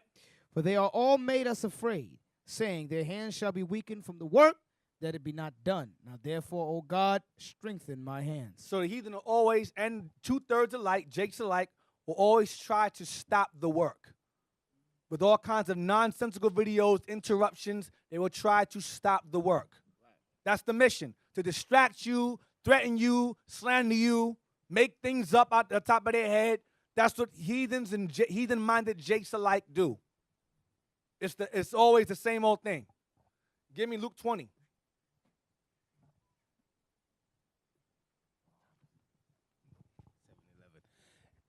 hey, but they ain't going to stop the work because you'll see what's going on.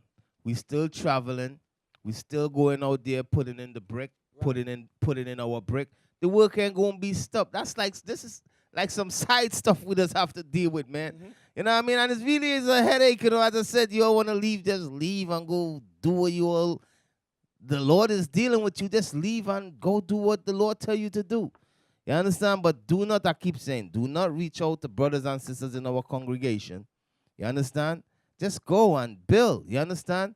You say you build our UIC, what Jay-Z said.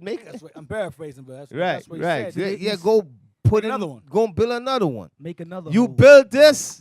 You understand? You brothers that been amongst us and say, oh, I did this and I did that and that. I build our UIC. Go build another one, man. Go build another congregation. You understand?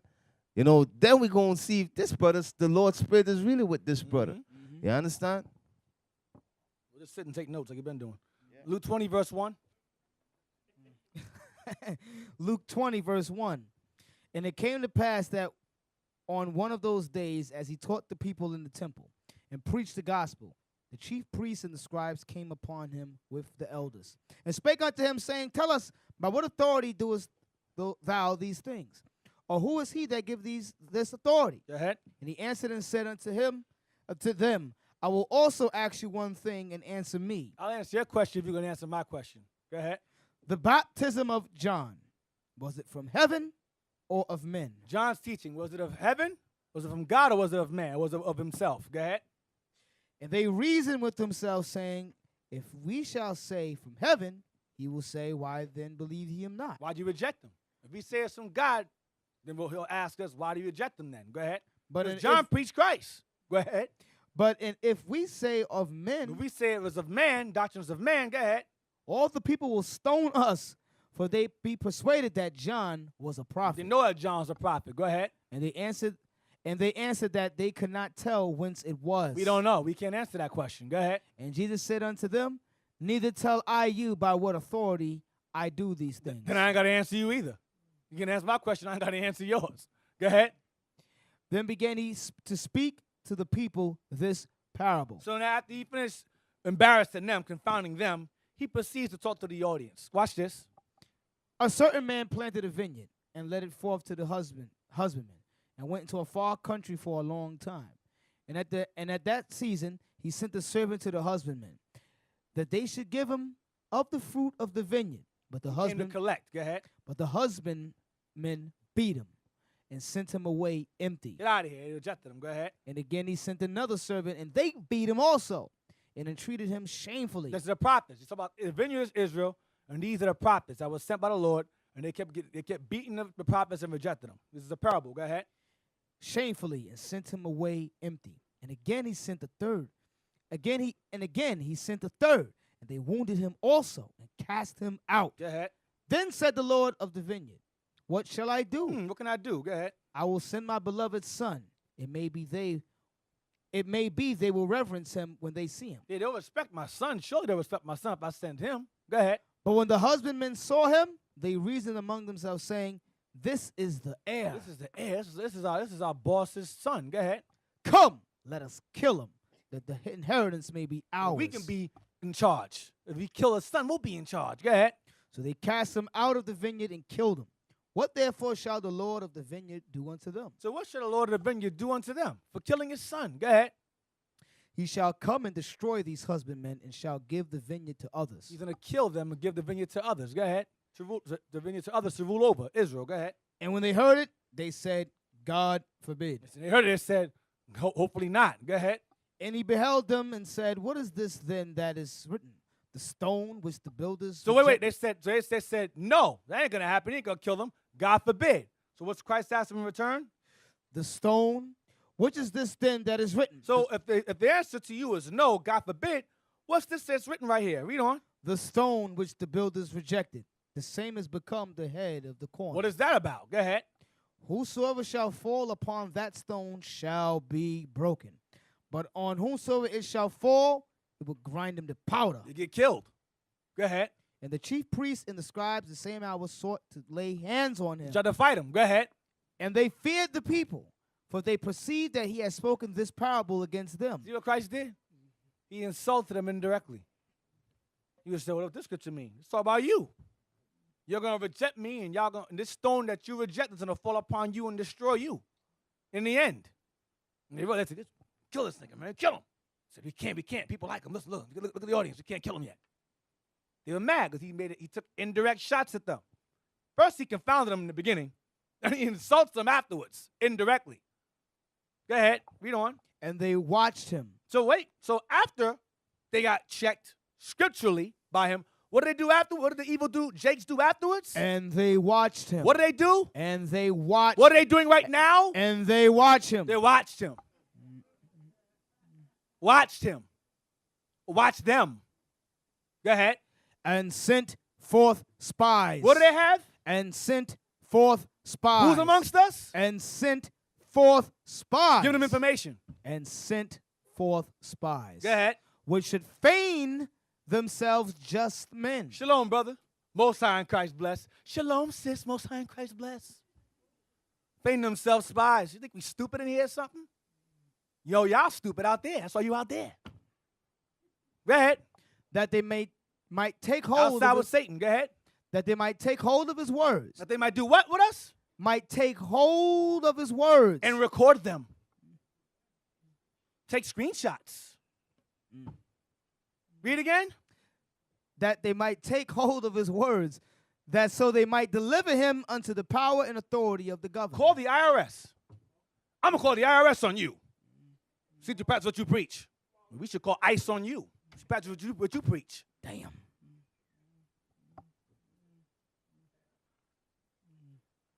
Verse 20. Read on down, please. 21. But I'm not going to do that. I'm just being sarcastic. But again, don't make threats like that. It's just, the problem is that they think they're fighting against us. They're not fighting against us. They're fighting against God. The Lord's amongst us. And it's evident. That's why so much hatred. That's why our video got so many views. Because we have those many haters. And that's okay. Verse 21. And they asked him, saying, Master, we know that thou sayest and teachest rightly. Neither acceptest thou the person of any, but teachest the way of God truly. Go ahead. Is it lawful for us to give tribute unto Caesar or no? Go ahead. Now you're trying to get them on tax evasion now. IRS. Same. What are the odds? I didn't know. Continue. I didn't know that was there. I forgot that was there. Go ahead. Is it lawful for us to give tribute unto Caesar? Is it wrong for us to pay taxes or no? Or no? But he perceived their craftiness. What do you do? But he perceived their craftiness Go ahead. and said unto them, why tempt ye? Why are you trying to tempt me? Go ahead. Show me a penny whose image and superscription hath it. Whose face is on this coin? Go ahead. They answered and said, Caesar. Caesar's face is on the coin. Go ahead. And he said unto them, render therefore unto Caesar the things which be Caesar's, Pay your taxes. Go and ahead. unto God the things which be God's. And keep the laws. That's it. Pay your taxes like we do. Nice try, though. Go ahead. And they could not take hold of his words. And they could what? And they could not take hold of his words They could not take hold of his words. Go ahead. before the people. And they marveled at his answer and held their And peace. couldn't say a word about him. Luke 9:46. Luke 9:46.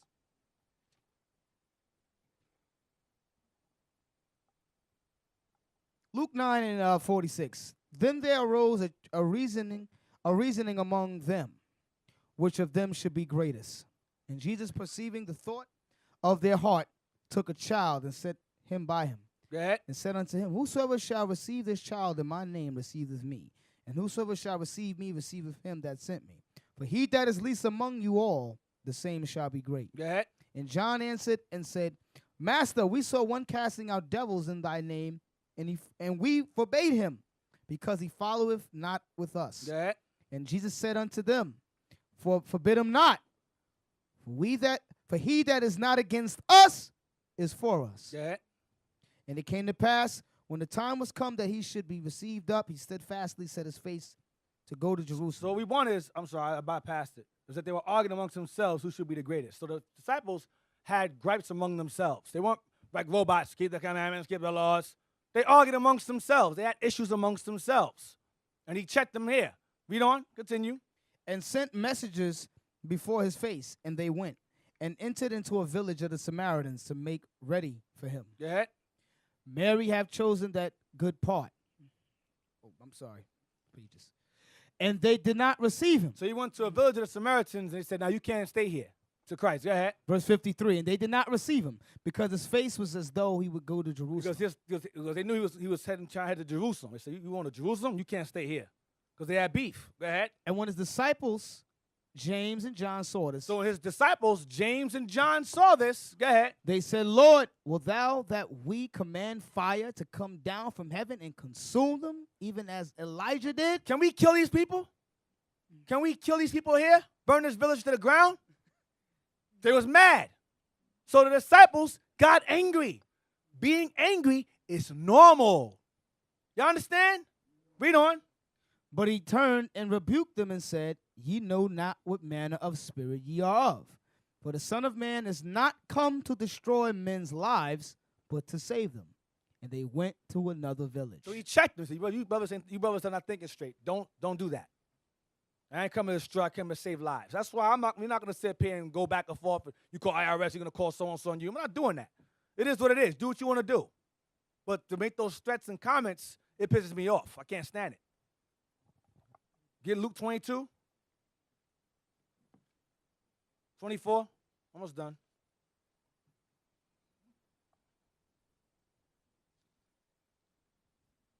Luke 22:34.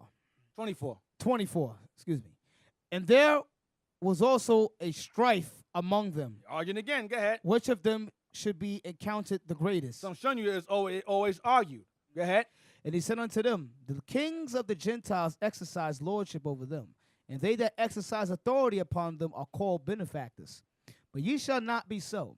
But he that is greatest among you, let him be as the younger, and he that is chief, as he doth serve. I mean, be humble. Go ahead. For whether is greater he that sitteth at meat or he that serveth, is not he that sitteth at meat, but I am among you as he that serveth. Ye are they which have continued with me in my temptations, Go ahead. and I appoint unto you a kingdom, as my Father hath appointed unto me, that ye may eat and drink at my table in my kingdom, and sit on thrones, judging the 12 tribes of Israel. Go ahead. And the Lord said, Simon, Simon, behold, Satan hath desired to have you, that he may sift you as wheat. So Christ knew that Satan wants you. Peter was supposed to be the elder. Remember, you had Peter, James, and John became the pillars. And James and John were the ones that say, yo, can we kill these people? That was them earlier. You understand? But eventually they grew out of that, they matured and became leaders. And Christ said, listen, Peter, Satan wants you the most. He want to sift through you. Go ahead. That you may eat, Satan hath desired to have you, that you may sift you as wheat. Go ahead. But I have prayed for thee, that thy faith fail not. That your faith fail not. Go ahead. And when thou art converted, When you are, remember he said, when you are converted. He was already a disciple, healing, doing all kind of miracles. But Christ said to Peter, when you are, because he wasn't converted fully. He was still battling. He had weaknesses amongst him. When you are converted, go ahead. strengthen thy brethren. Then be a leader. When you are fully converted, then strengthen the people. Because he wasn't yet. Even though he had the spiritual power, he was a leader and so forth. He was not built up quite yet. You understand? Hey, Deacon Item, what's heavy in that right there is that when you read the scripture, Christ is letting Peter know something that he didn't know. You understand? Christ is letting Peter know that, listen, Satan desire you. You understand what I mean? Satan want to use you. You understand? That's why, you know, the bishop did a class last year time, you know, going into anybody could be a Judas.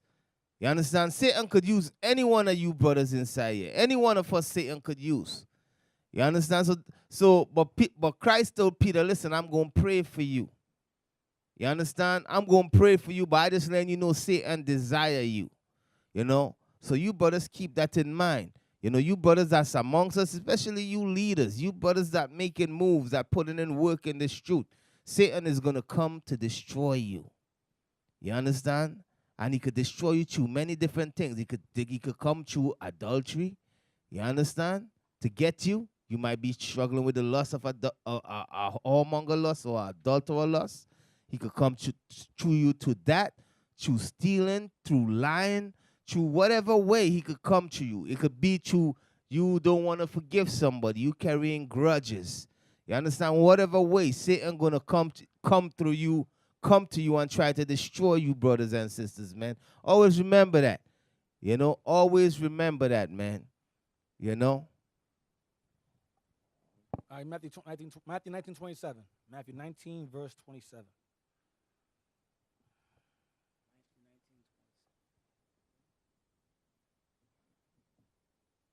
Matthew 19 and 27.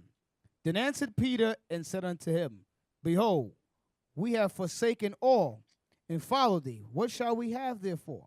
And Jesus said unto them, Verily I say unto you. I'm sorry, read again, 27 again. Then answered Peter and said unto him, Behold, we have forsaken all and followed thee. Stop. He said, we have forsaken all and followed you. Look up forsaken real quick. Forsaken. I'm going to finish. We have forsaken all and followed you. What does forsaken mean? We have forsaken all. Yeah, keep abject. Keep that there. Keep that. I like that one. Going up, open up another window. Forsaken.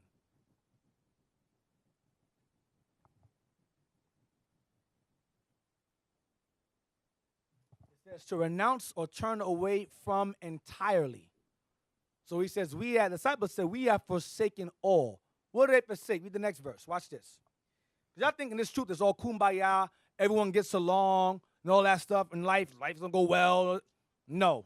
Read again. Read the next verse. 20, next verse. verse 28. And Jesus said unto them, Verily I say unto you, that ye which have followed me in the regeneration, when the Son of Man shall sit in the throne of his glory, ye also shall sit upon 12 thrones, judging the 12 tribes of Israel. You guys forsake all for me, you're going to receive even more in the kingdom as rulers. Read the next verse. And everyone that hath forsaken houses or brethren or sisters. Forsaken what? Houses. Because if you have more than one house, they forsook it and gave it to those who needed it. Go ahead. Or brethren. They lost their brothers. Go ahead. Or sisters. Lost their sisters. Or father. Forsook their fathers. Or mother. Forsook their mothers. Or wife. Lost their wife. Or children. Forsook their children. Or lands. Lost lands. They gave some lands away that they had that they could avoid, that they could afford to give away. Go ahead. For my name's sake. Or for my name's sake, for the gospel's sake. Go ahead. Shall receive an hundredfold and shall inherit everlasting life. So the disciples lost a lot in the walk that they were in. They gave away a lot. They lost family, they lost wives, they lost children, they forsook many things. And they asked the Lord, what are we going to get in return? Christ said 100-fold of that. Whatever that even means. 100-fold you'll get back for what you lost. So in this truth, they're going to lose some brethren and gain some brethren. Lose a sister, gain sisters. Lose a mother, gain a mother. Lose father, gain a father. Y'all understand? So you can't be all, oh, he left, oh, no. Listen, you're going to lose some, you're going to win some. That's the walk we're in. Luke 10:38. I ain't got much left. Luke 10:38. Luke 10:38. Now it came to pass as they went that he entered into a certain village, and a certain woman named Martha received him into her house. So a certain woman named Martha allowed Christ to come and teach in her home. Martha allowed Christ to teach in her home. Martha, watch this. Go ahead. And she had a sister called Mary, And she had a sister named Mary. Go ahead. which also sat at Jesus' feet and heard his words. She sat and learned from Christ and heard his words. Go ahead. But Martha was cumbered about much serving. She was being hindered. She couldn't learn because she was too busy serving people. So now Martha's doing the serving in her home that she opened her house to for Christ to teach in. So she's all hindered, and oh man, she has a lot. She's laboring a lot on her table. So while her sister's sitting there learning, she's handling things on her own. Watch this. And came to him and said, Lord, dost thou not care that my sister have left me to serve alone? You don't care that my sister left me by myself. I'm handling this by myself. I'm serving you by myself. I need help. So now, one. So the sister brought forth a complaint to the Lord about her sister not helping her, and rightfully so, because she's doing it alone, and she has a large audience in the house, right? Go ahead. Bid her therefore that she help me. And he said, tell her to help me. Go ahead. And Jesus answered and said unto her, Martha, Martha, Martha, Martha. Go ahead. thou art careful and troubled about many things. You worrying too much. You worry about too much stuff. Go ahead. But one thing is needful. There's one thing that's the most important. Go ahead. But one thing is needful, and Mary have chosen that good part, which shall not be taken away from her. He dismissed her. He said, yeah, okay, that's nice, Martha, whatever. Some of y'all going here, I'm writing a complaint about Christ. You ain't right. Write a complaint. That's some of y'all doing here. Some of y'all are that sensitive. Martha complained. Christ said, yeah, Martha, don't worry about it. She's doing something that's more important. You just keep doing what you're doing. He dismissed that. Some things you have to dismiss. You understand? But some of y'all here get emotional. I'm gonna write a complaint over small things, small things. Christ dismissed that. That's how he was. He's like, yo, she's doing something more important than all that. You can handle your business. You're doing all right. Just keep serving like you've been doing. Y'all understand? So I'm showing you the demeanor that Christ had. He had a demeanor of what's more important is people learning. All that small complaint stuff, he ain't got time. He ain't have time for that. He said, all right, whatever. Okay, Martha, you trouble too many things. You too worrisome. Dismissed it. 1 Kings 9:4. And if thou wilt walk before me, as David thy father walked, This is the Lord speaking to Solomon. Go ahead. as David thy father walked, in integrity of heart In and what? an integrity of heart In integrity of heart. Go ahead. and an uprightness to do according to all that I commanded thee, and will keep my statutes and my judgments. One of the most important things the Most High requires in a man, or a sister as well, but particularly in a man as the leader, is integrity. A man must have or retain his integrity. When the elder said to us, I don't want no dumb deacons, he used to curse us out all the time. He was horrible. Yeah, that Especially in hurt, his house. that hurt our feelings. He's man. friendly now compared to back then. Back then in his house, y'all wouldn't have lasted 2 days. He destroyed you. I concur. Y'all saw a lot of y'all brothers got that soft demeanor, soft and gooey inside, Oreo cookie spirit. But back in the elder's apartment, he was savage. But Right. again, it was good for us because now we grown, Right, we grown right. from it. Right, it make us strong. Yeah, stronger, right? It made us like when you know, like when it made us strong. Like you know, like I'm a grown man. I remember one time the bishop he had gathered me, and I'm like, damn man, I'm a grown man. Why are you talking to me like? That's what Satan messing talking in my ears. So like, You a you know, grown like, man. yeah, like yo, who he talking You to? your like, father, you a grown you know, man. you know, but the thing is that these things, when these things build your character, you get tough skin. You understand? Because we are war, man. You know, you ain't want brothers around you. something happen, they just break down and start crying, things pop off. You don't want them kind of men around you. So I just, yeah, man, these things happen to grow, to build us up and grow us in the spirit. Look up integrity. Just Google it. I want the Google one. Integrity. I want integrity.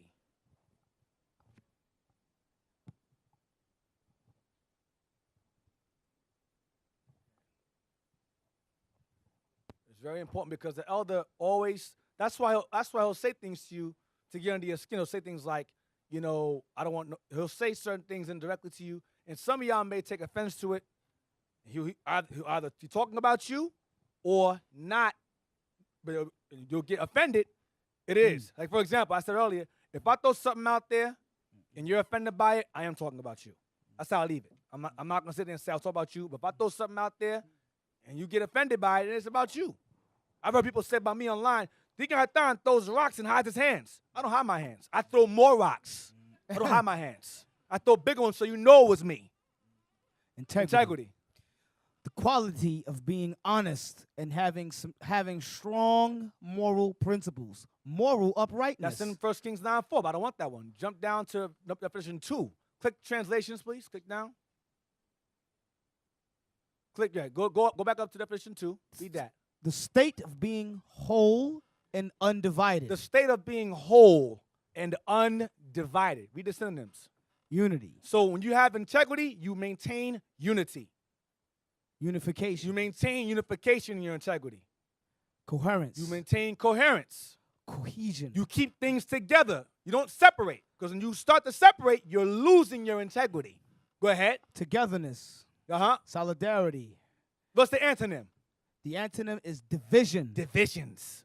See, men that leave have lost their integrity. Yep. Read the antonym right there. Read the condition of being. Read that right there. Right there, yeah. The condition of being unified. So having integrity is the condition of being unified. Go ahead. Unimpaired. Uh-huh. Or sound in construction. Sound in doctrine, in construction. What is the antonym for integrity? Fragility. Frail. You fragile. You weak. That's right. Sissified. Yellow makes you sad. No testicular fortitude. Thank you, sir. No cojones. Right. So you are fragile. So you lack integrity. That's why now the gifts on you. You start seeing others see brothers act a certain way. They all nervous. They fragile. They all soft. They're looking unsure and confused. So the other will get on you. Listen, man, I don't want no damn Judas amongst me. I don't want no damn Judases or weak captains. He'll throw things out there to see who will bite if they're maintaining their integrity or if they're reaching a level of fragility. That's what's happening. To see if brothers are going to take it and eat it and deal with it or run away from it and go, nah, you're being evil. You're evil surmising. No, it's not evil surmising. If the elder sees something in you, then just accept it for what it is and grow from it. But brothers can't take that constructive criticism. They go, nah, he's accusing me. He's sunning me in front of my peers. Well, Christ called Peter the devil. And Peter didn't say, hey, Christ, listen, my peers, they were there. You called me the devil. Matthew 18, I'm going to record it, okay? That's not in the Bible. That's not in the Bible. Peter ate it, and Christ said, when you're converted, strengthen the brethren. So what was he saying to Christ in front of everybody? You ain't ready yet. He had the power, he had spiritual power. He was a leader. Christ said, you ain't ready yet. In front of his peers. He didn't catch feelings for that.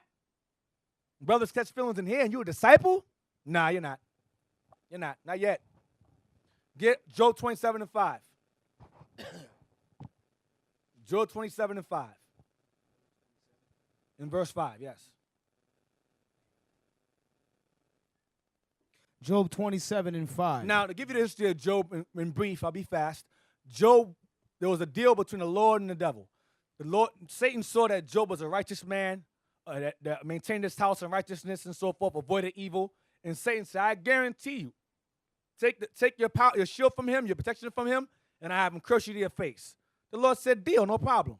But there was something that the Lord saw in Job that he wanted to be purged out of Job. That's why he allowed that to happen in the first place. You got to read Job. But read on. Job 27 and verse 5. Job chapter 27 and verse 5. Because his boys are saying the reason why you're going through all this hell is because you did something wrong. his friends start to blame him. So read what he says to them. God forbid that I should justify you. God forbid that I should make you guys right in your assumption and your accusation against me for being judged like this. Go ahead. Till I die, I will not remove mine integrity from me. Until I die, I will not remove my integrity from me. I will remain solid. I will remain stable in my mind. Get on Proverbs 11 verse 3. Proverbs 11 and verse 3. So Job maintained his integrity. And when you read the last chapter, the Lord cursed him out. After he judged him, killed his kids, turned his wife against him, turned his friends against him, he said, listen, my family, get it. No, I gotta get it. Get Job 38 verse 1. No, hold that. Get Proverbs first. I'll go back to that. Proverbs first. I'm getting excited. Go Proverbs 11 first. Proverbs. Then I'll get Job. 11 and 3. 11 and 3. Yes. Proverbs chapter 11 and 3. The integrity of the upright shall guide them. The integrity of the upright, of the righteous, shall guide them. Shall keep you solid, cohesive, within the unity. You will maintain that cohesion, that unification. You'll maintain that. Go ahead. But the perverseness of transgressors But the perverseness of sinners who will try to reach out to you and call you over and over again and try to harass you and twist your mind against those who are trying to help you maintain your integrity. Go ahead. shall destroy them. They will destroy your integrity.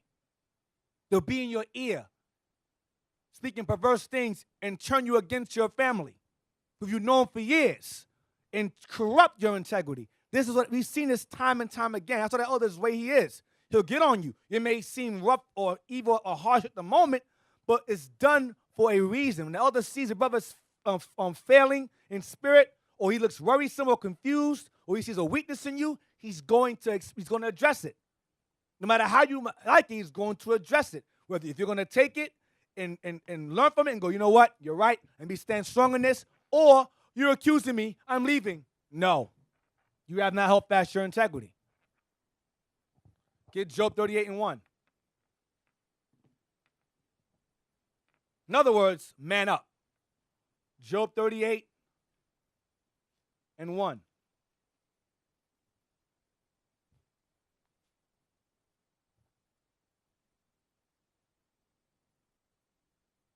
The book of Job, chapter 38 and verse 1. Then the Lord answered Job out of the whirlwind and said, who is this that darkeneth counsel by words without knowledge? Go ahead. Who are you talking to? You've been talking stupid this whole time. What are you talking about? Go ahead. Gird up now thy loins like a man. Grow some balls, Job. Man up, Job. That's what he's saying to him. After he killed his sons, turned his wife against him, turned his friends against him, took away all his wealth, all to see if he would maintain his integrity, he said, man up. Matthew 18, Lord, the Most High is wrong. Matthew 18, I'm going to record you, Lord. You crazy. You crazy. Right, you crazy. The Lord put Job through all of that to what? To strengthen him. He saw something in Job that he said, I don't like that. I'm going to fix it. Yeah, maybe, right? Read on, verse 3. Job chapter 38, verse 3. Gird up now thy loins like a man. Gird up your loins like a man. Go ahead. For I will demand of thee, and answer thou me. Because I got questions for you now. You have questions for me. In your affliction, I got questions for you. Right. But in the meantime, man up like a man. So the Lord told Job to man up. This ain't nothing new. The Lord is a man of war. He don't play games. You don't have time to consult. Are you okay? Are you all right? The Lord didn't do all of that.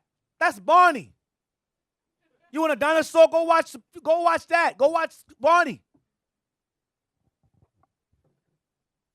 Give me Ecclesiastes 5 and 10. Look up steadfast again, please. I went over this before. I'm going to go over it again. Look up steadfast, please. I ain't got time to go over that.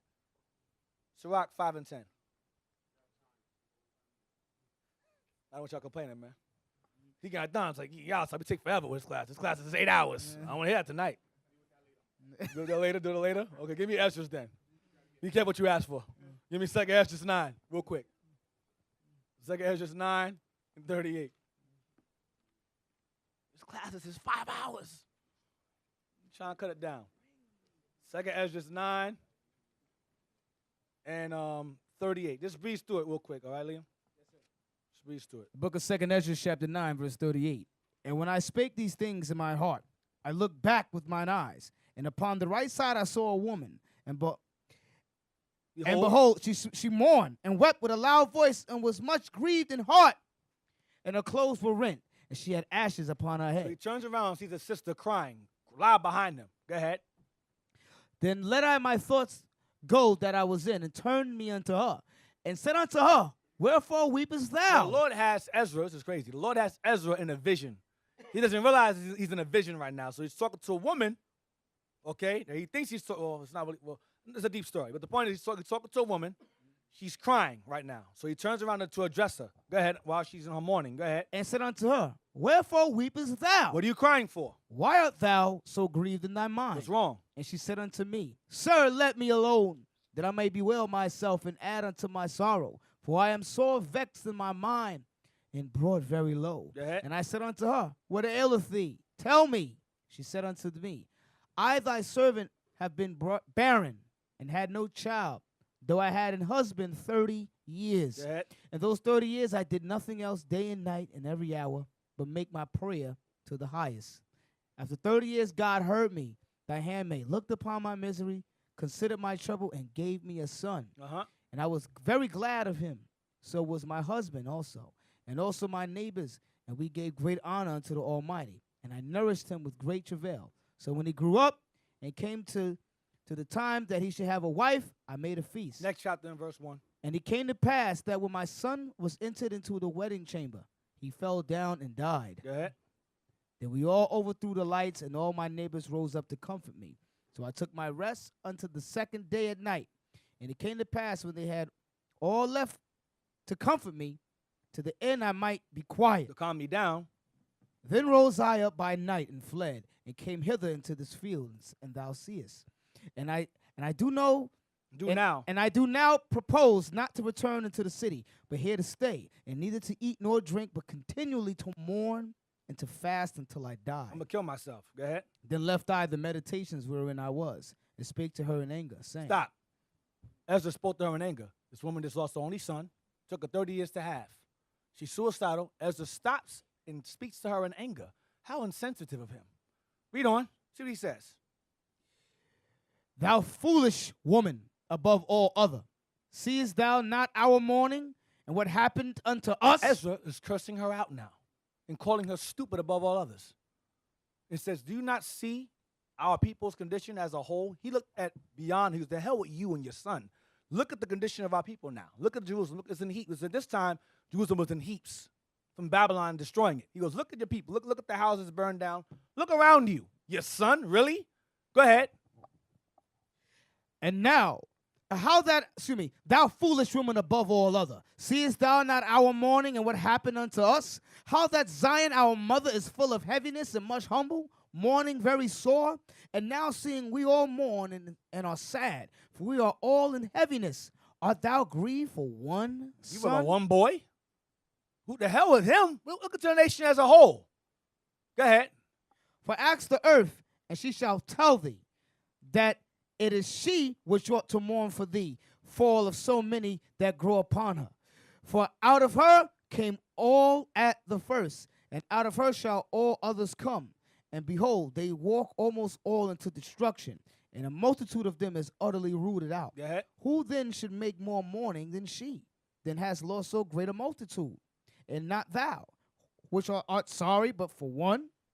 But if thou sayest unto me, my lamentation is not like the earth, because I have lost the fruit of my womb, which I brought forth with pains and bear with sorrows. But the earth, not so. For the multitude present in it according to the course of the earth is gone as it came. Then said I unto thee, like as thou hast brought forth with labor, even so the earth hath also have given her fruit, namely man, ever since the beginning unto him that made her. Now therefore keep thy sorrow to thyself. What did he say to her? Keep thy sorrow to Yo, thyself. keep that crying to yourself, man. I don't want to hear all that. Go ahead. And bear with a good courage. And do what? And bear with a good courage that which have befallen thee. Maintain your integrity. Go ahead. For if thou shalt acknowledge the determination of God to be just, thou shalt be received thy son in time, and shall be commended among women. He said that. So Ezra looked at a bigger picture. He said, put your emotions to the side and focus more so on your nation. You may get your son later on. You don't know what the Lord has determined. So that's why I say to y'all, you got to look beyond yourself. I'm offended. This offensive. As a cursed woman that just lost her son. He just died that day. To the hell with your son, look at your people. That's disrespectful to some of y'all in here. If you came and told me your son just died, I would say, man, the hell with your son, look at the people. Deacon, have him demoted. He's wrong for saying that. I get cursed out. Ezra said it's okay. The evil. So I'm showing you that our people, Ezra and them, they were more focused on the mission. Christ cursed out Peter for saying, I'll defend you. He said, nah, you're saving things of men rather than of God. I don't want to hear that. You sound like the devil. Stop that. So our forefathers had a certain level of integrity that superseded any kind of selfish statements, and they had time for that. You know, listen, your nation is in shambles. Jerusalem is burned and so forth. This one son, he's like, nah, I'm good. Take it, deal with that, you'll be all right.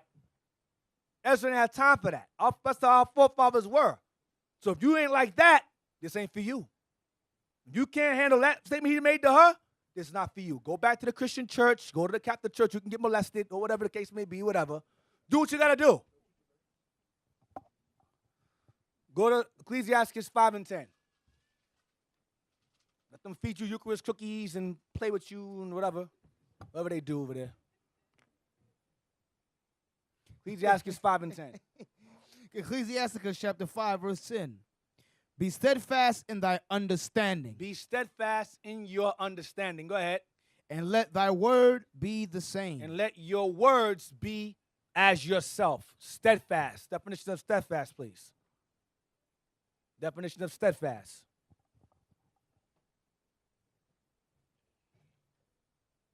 Real quick. I'm going to get that. If the time allows, I'll get it. Steadfast. Resolutely or dutifully firm and unwavering. Which goes right back to holding your integrity. It's the same thing. Loyal, faithful, committed, devoted, dedicated, dependable, reliable, steady, true, constant, staunch, solid, trusty. Click more, please. Firm, determined, resolute, relentless, implacable, single-minded, unchanging, unwavering, unhesitating, unfaltering, unswerving, unyielding, unflinching, uncompromising. Click down more translations. Then the antonym for being steadfast is disloyal, irresolute. So when you lack integrity or when you no longer are steadfast, you become somewhat disloyal and irresolute or fragile. It's the same thing because fragility leads into you being disloyal and irresolute. So all those words are relative. That's why I said steadfast, standing firm. But when you lack integrity, you're fragile, fall apart. You're all confused and retarded. Get verse 13. Verse 13. Oh, honor and shame is in talk. So honor and shame is in talk. Your communication, your conversation. Go ahead. And the tongue of man is his will. And the tongue of man is his fall. It is his fall. You must be mindful of what you say and the things you do. Next verse. Be not called a whisperer, and lie not in wait with the tongue. So be not called a person that speaks evil of someone behind closed doors. And lie not in wait with your tongue. You speak opportunity to speak evil of someone when the opportunity presents itself.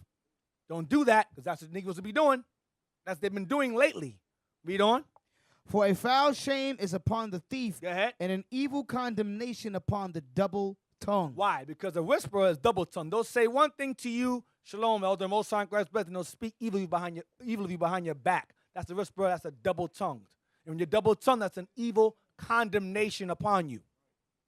Evil condemnation. Get chapter 6, verse 7. Sirach 6 and 7. If thou wouldest get a friend, prove him first, and be not hasty to credit him. So that's why I say oftentimes brothers who come up from the time of the elders' crib to the time of the elders' basement to the time of the Brooklyn school, I keep close relations with them. I keep an eye on them as well, but I have a closer relationship with them, even in Brooklyn School, because they've been through the trenches. They've seen come, they've seen go. So I'm more closer to them because they've seen things happen, transpire, and live to tell about it. They ain't get bit. They good. Or maybe they are bit, but it's just taking a while for them to transform. It's one or the other. But my eyes are always open. That's what the scriptures say all the time. You must be circumspect. I'm going to show you that. What verse is that, 7? Yes, sir. Read down to verse 9. Verse 8. For some man is a friend for his own occasion. Some friends are friends for their own benefit, what benefits them. Go ahead. And will not abide in the day of thy They trouble. will not abide when you're in trouble. They'll turn their back on you when they're in trouble. When they see fire come, they go the other direction. Go ahead. And there is a friend who being turned to enmity and strife will discover thy reproach. And there's a friend who being turned into hatred and argument will bring shame to you and try to embarrass you through social media, particularly today. So read that verse again, verse 9. And there is a friend who being turned to enmity and strife Turn into hatred and strife for what? will discover thy reproach. Discover your shame. Verse 13. Separate thyself from thine enemies. This goes back again, not only to heathens, but also those who separate themselves. Romans 16, Matthew 18, same thing. Go ahead. And take heed of thy friends. And be mindful of who you call a friend. Take heed of you. Don't get too comfortable. Because oftentimes, brothers, high ranking to low ranking, we get comfortable. And we get too, the elder brought out that term, familiarity breeds contempt. When you get so friendly with a brother that eventually they turn on you. They feel that they're equal to you. That's why Solomon said in Proverbs 25 and verse 6, don't sit in the place of a king, nor in the place of great men, because they start to forget who the king is, or who the leader is, and who the servant is. Start to lose sight of that. Now, like for example, with the parent will let their child call them by their first name. And after a while, the child will start calling you, hey, what up, Tyrone? Yeah, what up, man? What's up? And after a while, you're no longer dad. You're no longer the father. Now you're the friend. Then they get older, disrespect you, punch you in the face, steal from you, lie to you, because you're not their father. You're their friend. You understand what I'm saying? As the scriptures also say, beware your children also. Give me Hebrews 13 and verse 7. Let's put this back in the minds of the people because y'all seem to forget. Hebrews 13 and verse 7. So when we bring these classes out, as annoying and repetitious as it is, it's necessary because some people lose sight of it. Hebrews 13 and verse 7. Hebrews 13 and 7. Remember them which have the rule over you. Remember them which have the rule over you. Go ahead. Who have spoken unto you the word of God, Uh-huh. whose faith follow, Uh-huh. considering the end of their conversation. Come to verse 17. Verse 17. Obey them that have the rule over you. Comes back with again. Obey them that have the rule over you. Go ahead. And submit yourselves. And what? And submit yourselves. And what? And submit yourselves. And submit yourselves. Submit yourselves. Go ahead. For they watch for your souls. What do we do? For they watch for your souls. Because we look out for you. The class is not to attack and go back and forth. It's because we watch for your souls. You know, some of you in here are very easily moved. You're not unwavering. You're not unflinching. You have very little integrity. And it's taken a while. You have to build it up in years. It comes with experience. It comes with rise. It comes with rising. It comes with falling. It comes with situations. And brothers, that's why I asked early in class, who was around during the time of the elder's crib? Who was around during the time of the elder's basement? Who was around during the time of the Brooklyn school? Who was around during the time of the Bronx school? Because brothers like who've been around that long, they know what I'm talking about. That's why captains even, they're like, who? Captain, who left? Oh, okay. Pass the bread and wine, please. You don't care. Because it's happened over and over again. We know, but some of y'all who are new, he left. Oh, God. Oh, someone take care of my heart. Oh, zoinks. Listen, stop. I'm going to go cry in the sink. Listen. Come on with that, man. Come on with that. I got to go up here. Stop this. Hey, Deacon, somebody reached out to me and said, have you ever experienced something to this magnitude? I said, keep the commandments and stay in the spirit. That's bro. it. That's it. That's the bro. name of the class. Stay in the That's it. spirit. Magnitude? This ain't nothing. This the beginning. I see ain't that big yet. It's small. But read on verse 17 again, the bottom part. But they watch what? For they watch for your souls as they that must give account. We must give account, because if we stand by and let these things go on and y'all get bitten, that blood's on us now. So we must give account. Go ahead. So if you bounce, it ain't our fault. That's your decision. Go ahead. As they that must give account, that they may do it with joy. And we do it out of joy. Go ahead. And not with grief. And not like we're forced to. Some of us, the leaders, they weren't really sincere. They did it because they were made to. They didn't really want to do it. Okay, that's why they'll complain and go, you trying to send brothers to different states and countries. You can't tell brothers to do that. Sure we can. The problem is you too scared to do it. Because to you, this truth is a grief and not a joy. Brothers who love this truth and love their people will go anywhere they're sent to go for the benefit of their people. Anywhere. It don't matter where it is. I'll do it. Ella says, go to Jamaica. Okay. I'll go to Jamaica. It is what it is. I don't care. It's for the benefit. It's beyond me. It's bigger than me. But brothers don't have the integrity to understand it. They go, oh, it's about self. It's about me. What about what I want? What about what you want? It ain't about what you want. As I told the woman, the hell with your son. What about your people? It ain't about what your son. It ain't about your son. It's about your people.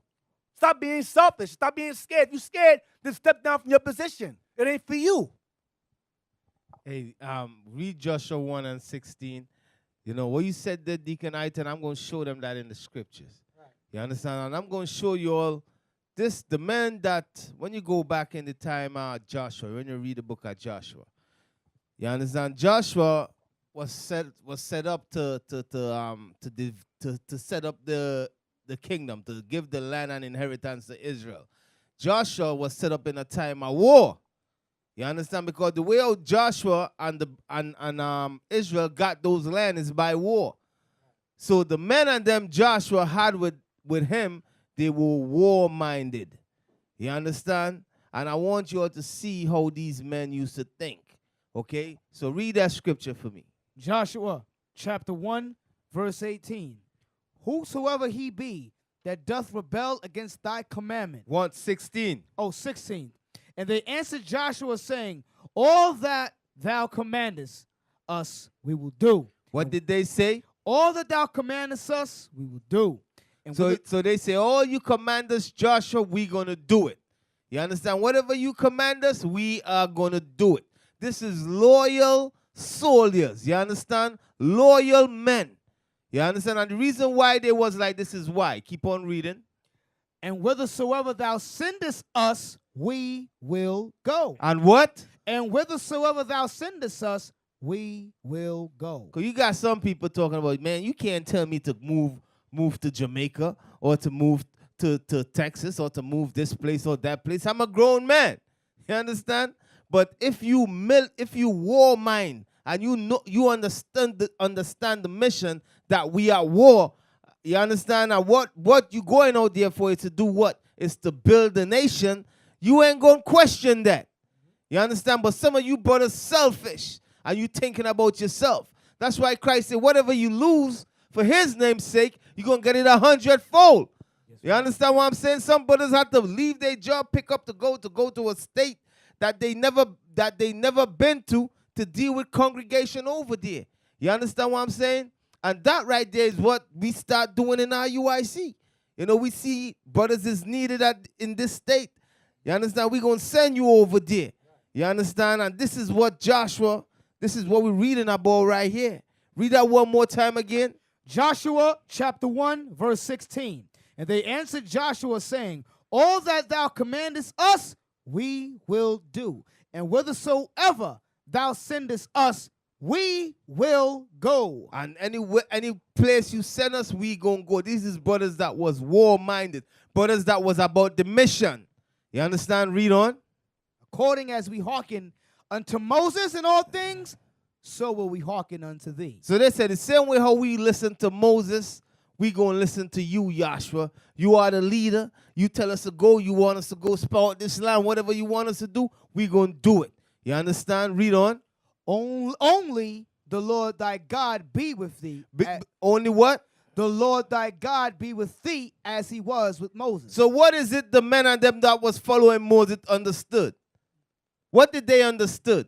They understood that the men and them that was following Joshua and Moses, they understood that the Lord was dealing with them. You understand? That's what they understood. They see the works that Moses was doing. They see the works that Joshua was doing, and they know that the Lord was dealing with them men. That's why they say, whatever you tell us to do, we're going to do it. Because they know the Lord is dealing with these men. But not you brothers today. You understand? Some of you brothers, you all question us. You understand? You're thinking the work we're doing is our work. No, it's the Most High work. But keep on reading. Whosoever he be that doth rebel against thy commandment. Because you got a lot of rebellious brothers, man. A lot of rebellious brothers amongst us that rebelling against the commandments of God. Read on.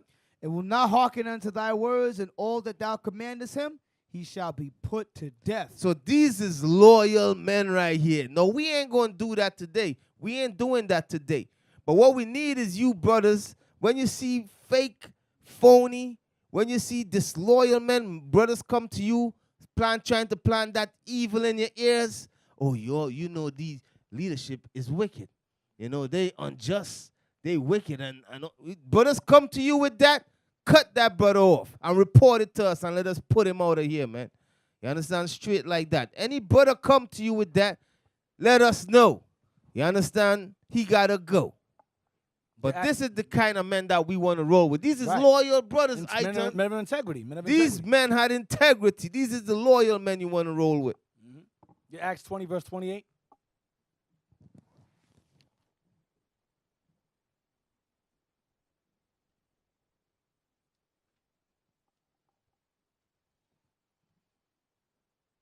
Acts 20, verse 28. The book of Acts, chapter 20, verse 28. Take heed, therefore, unto yourselves and to all the flock, over the which the Holy Ghost have made you overseers. The Most High has made us overseers. That goes back to being serving the people, looking over them, taking an account for them with joy and not with grief. It's the same thing being said. Overseers. Go ahead. To feed the church of God. To feed the church of God with the milk of understanding, so that when any opposition comes against them, they're prepared for it. The milk feeds you, strengthens you spiritually, strengthens your bones spiritually, so we can withstand any blow that comes against the congregation without any wavering. Go ahead. To feed the church of God, which he hath purchased with his own blood. Which Christ died for. Go ahead. For I know this. Paul said, for I know this. Go ahead. That after my departing, when I'm gone, shall grievous wolves enter in among you. Shall grievous wolves enter in among you. Go ahead. Not sparing the flock. Because they're going to only focus on destroying the flock. Go ahead. Also of your own selves. Of your own selves amongst you, your own peers. Go ahead. Shall men arise, speaking perverse things, to draw away disciples after them. After them. So again, I'm showing you that Paul made it clear, scripturally speaking.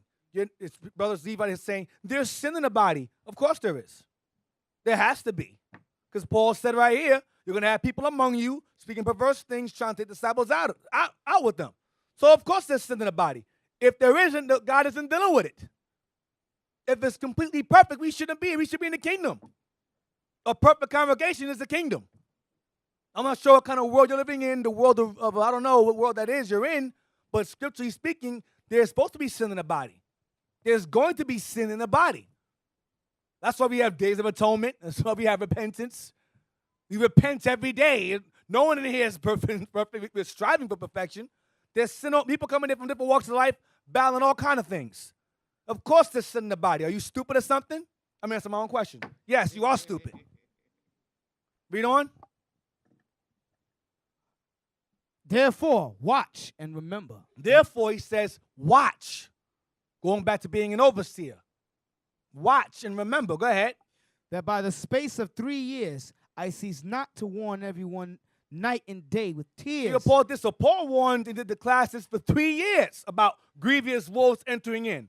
Grievous wolves entering in. Grievous wolves entering in. And he was crying. He said, I'm telling you, when I'm gone, be mindful. Watch these Negroes. Watch them. Watch them. So y'all mad about my one class. Paul said 3 years he did it. 3 years warning them. 3 years. That's a lot of repetition. Read on. And now, brethren, I commend you to God and to the word of his grace, which is able to build you up. Which is able to what? To build you up. The word of God of his grace is able to build you up. Go ahead. And to give you an inheritance among all them which are sanctified. So the word of God is able to build you up. So when something comes against you, you're able to withstand it. You're able to maintain, be steadfast, and maintain your integrity.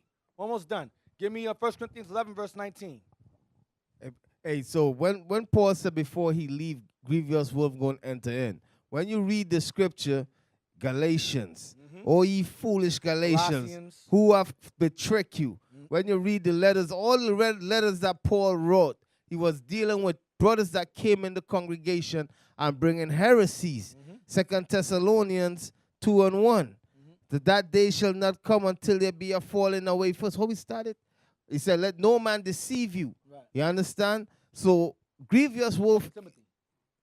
yes, grievous wolves came in and was bringing heresies and was destroying brothers and sisters. It's nothing new, man. We live in these things all over again, and we got them grievous wolves here again today. Right. Like there's a movie that Tom Cruise did called Edge of Tomorrow, where he kept dying over and over and over and over again. And he kept getting killed by the alien over and over again. And after a while, he started getting nice. He was like, he started killing them. He started seeing people dying around him. He was like, oh, he's going to die. I can't save him. You watch the movie, he's crazy. You got to watch it. But in the movie, he's trying to save people at first. He's trying to save them at first. They're getting killed and crushed by machines. And after a while, he was like, man, the hell with them. I got to save so-and-so. He starts getting, because it was repetition. It was battle after battle over and over and over again. So likewise up here, in some captains and officers amongst us, we've been to the edge of tomorrow. We've seen the same thing over and over and over again. So we're like, yo, he left? Oh, he left? Something wrong with him. She left? Oh, something wrong with her. Whatever. Sisters too, it built like that. Oh, she left? Oh, okay. All praise to most high Christ's best sis. All right, she's gone. All right, let me make some bread real quick. They don't have time. They've been around long enough to know what's going on. That's why they laughing now. Because they built. So the men that leave out of here, that's sad. Women outstaging you, man. That's sad. Their minds is good. Y'all men, they don't know what's going on. It's sad. It's a sad thing to see. Hey. But again, it comes from experience and time and studying and maintaining integrity, which maintains unity, which maintains unification, which maintains cohesion in the body. The Lord requires cohesion. Gather yourselves together, O nation not desired. That's what the Most High wants. If you try to separate from that and cause division, you become fragile, disloyal, irresolute. You're a waste of time. You're a waste of life and time. Now you're just a view on the camera now. Right. Hey, check it, man. When I say you sisters, you got a role to play in this also. Your husband come to you with some evil stuff. Like this one sister, Right. her husband came to him. She said to him, yeah, her husband came to her, and told her that about the AM Sabbath. Trying to convince her to follow the AM Sabbath. Man, she checked that brother so hard. You understand? You know, she had to correct him. You know, she correct the brother so hard, then she let us know, yo, this is what my Lord came to me with. And I'm like, yo, then the brother tries turning it around. I didn't really believe that, but you sisters, you got to be like that, man. You understand? Your brother weak, he going off, you got to let him know, listen, man, you know, that's not what the scriptures say. And one sister moved out her father's house. He followed the same doctrine. She said, I'm out, you going off. Moved out. The daughter left. So sisters have to maintain integrity also. It's not just one side of here. Women can maintain integrity too. Like the sister in 2 Maccabees, lost all her sons. She maintained her integrity with a mannish stomach. But some men in here have womanish stomachs. I don't know what's happening. That's why you're falling one by one. It is what it is. We're going to grow from this. It don't make a difference. Read Corinthians 11, verse 19. 1 Corinthians This and Matthew, and that's it. 1 Corinthians 11 and 19. For there must be also heresies among you. There must also be heresies among you. Must be. Like Paul said, I warned you about grievous wolves. Go ahead. For there must be also heresies among you, that they which are approved may be made manifest among you. That those who maintain their integrity or maintain their steadfastness may be shown among you. meaning the real separated from the fake. That's what he's saying. There must be heresies brought into the body to separate the real from the fake. That's what it's for. Matthew 18, verse 7.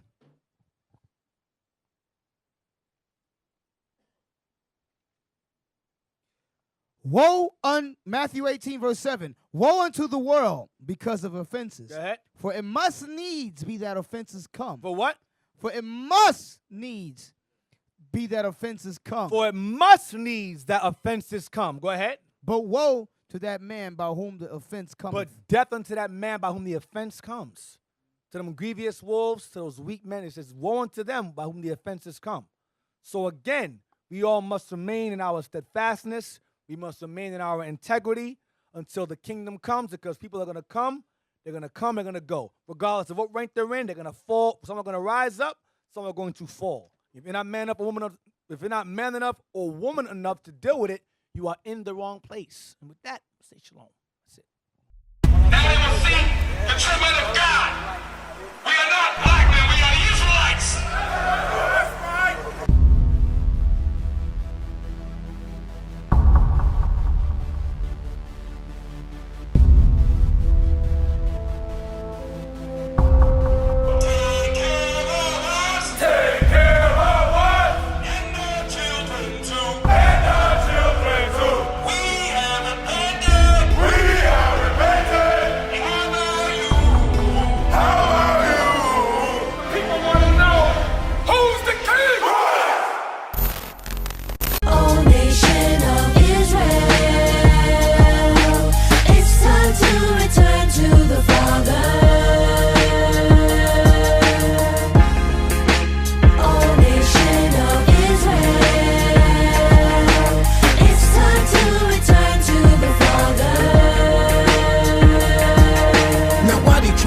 It's so hard to serve God. And why when I say that I'm a Jew, it sound odd. For years I've been walking around saying that I'm a black man. I ain't saying that no more, it sound wrong, man. This is Bishop Nathaniel of Israel United in Christ.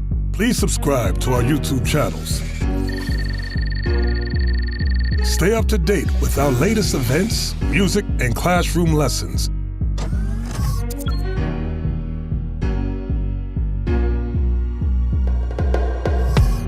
IUIC plans to continue visiting different countries where this gospel has not been preached before. IUIC needs your help in pushing this truth.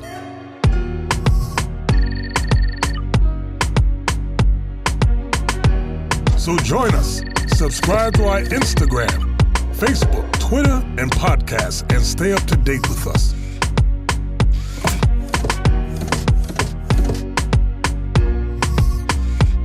For more information, please visit www.israelunite.org.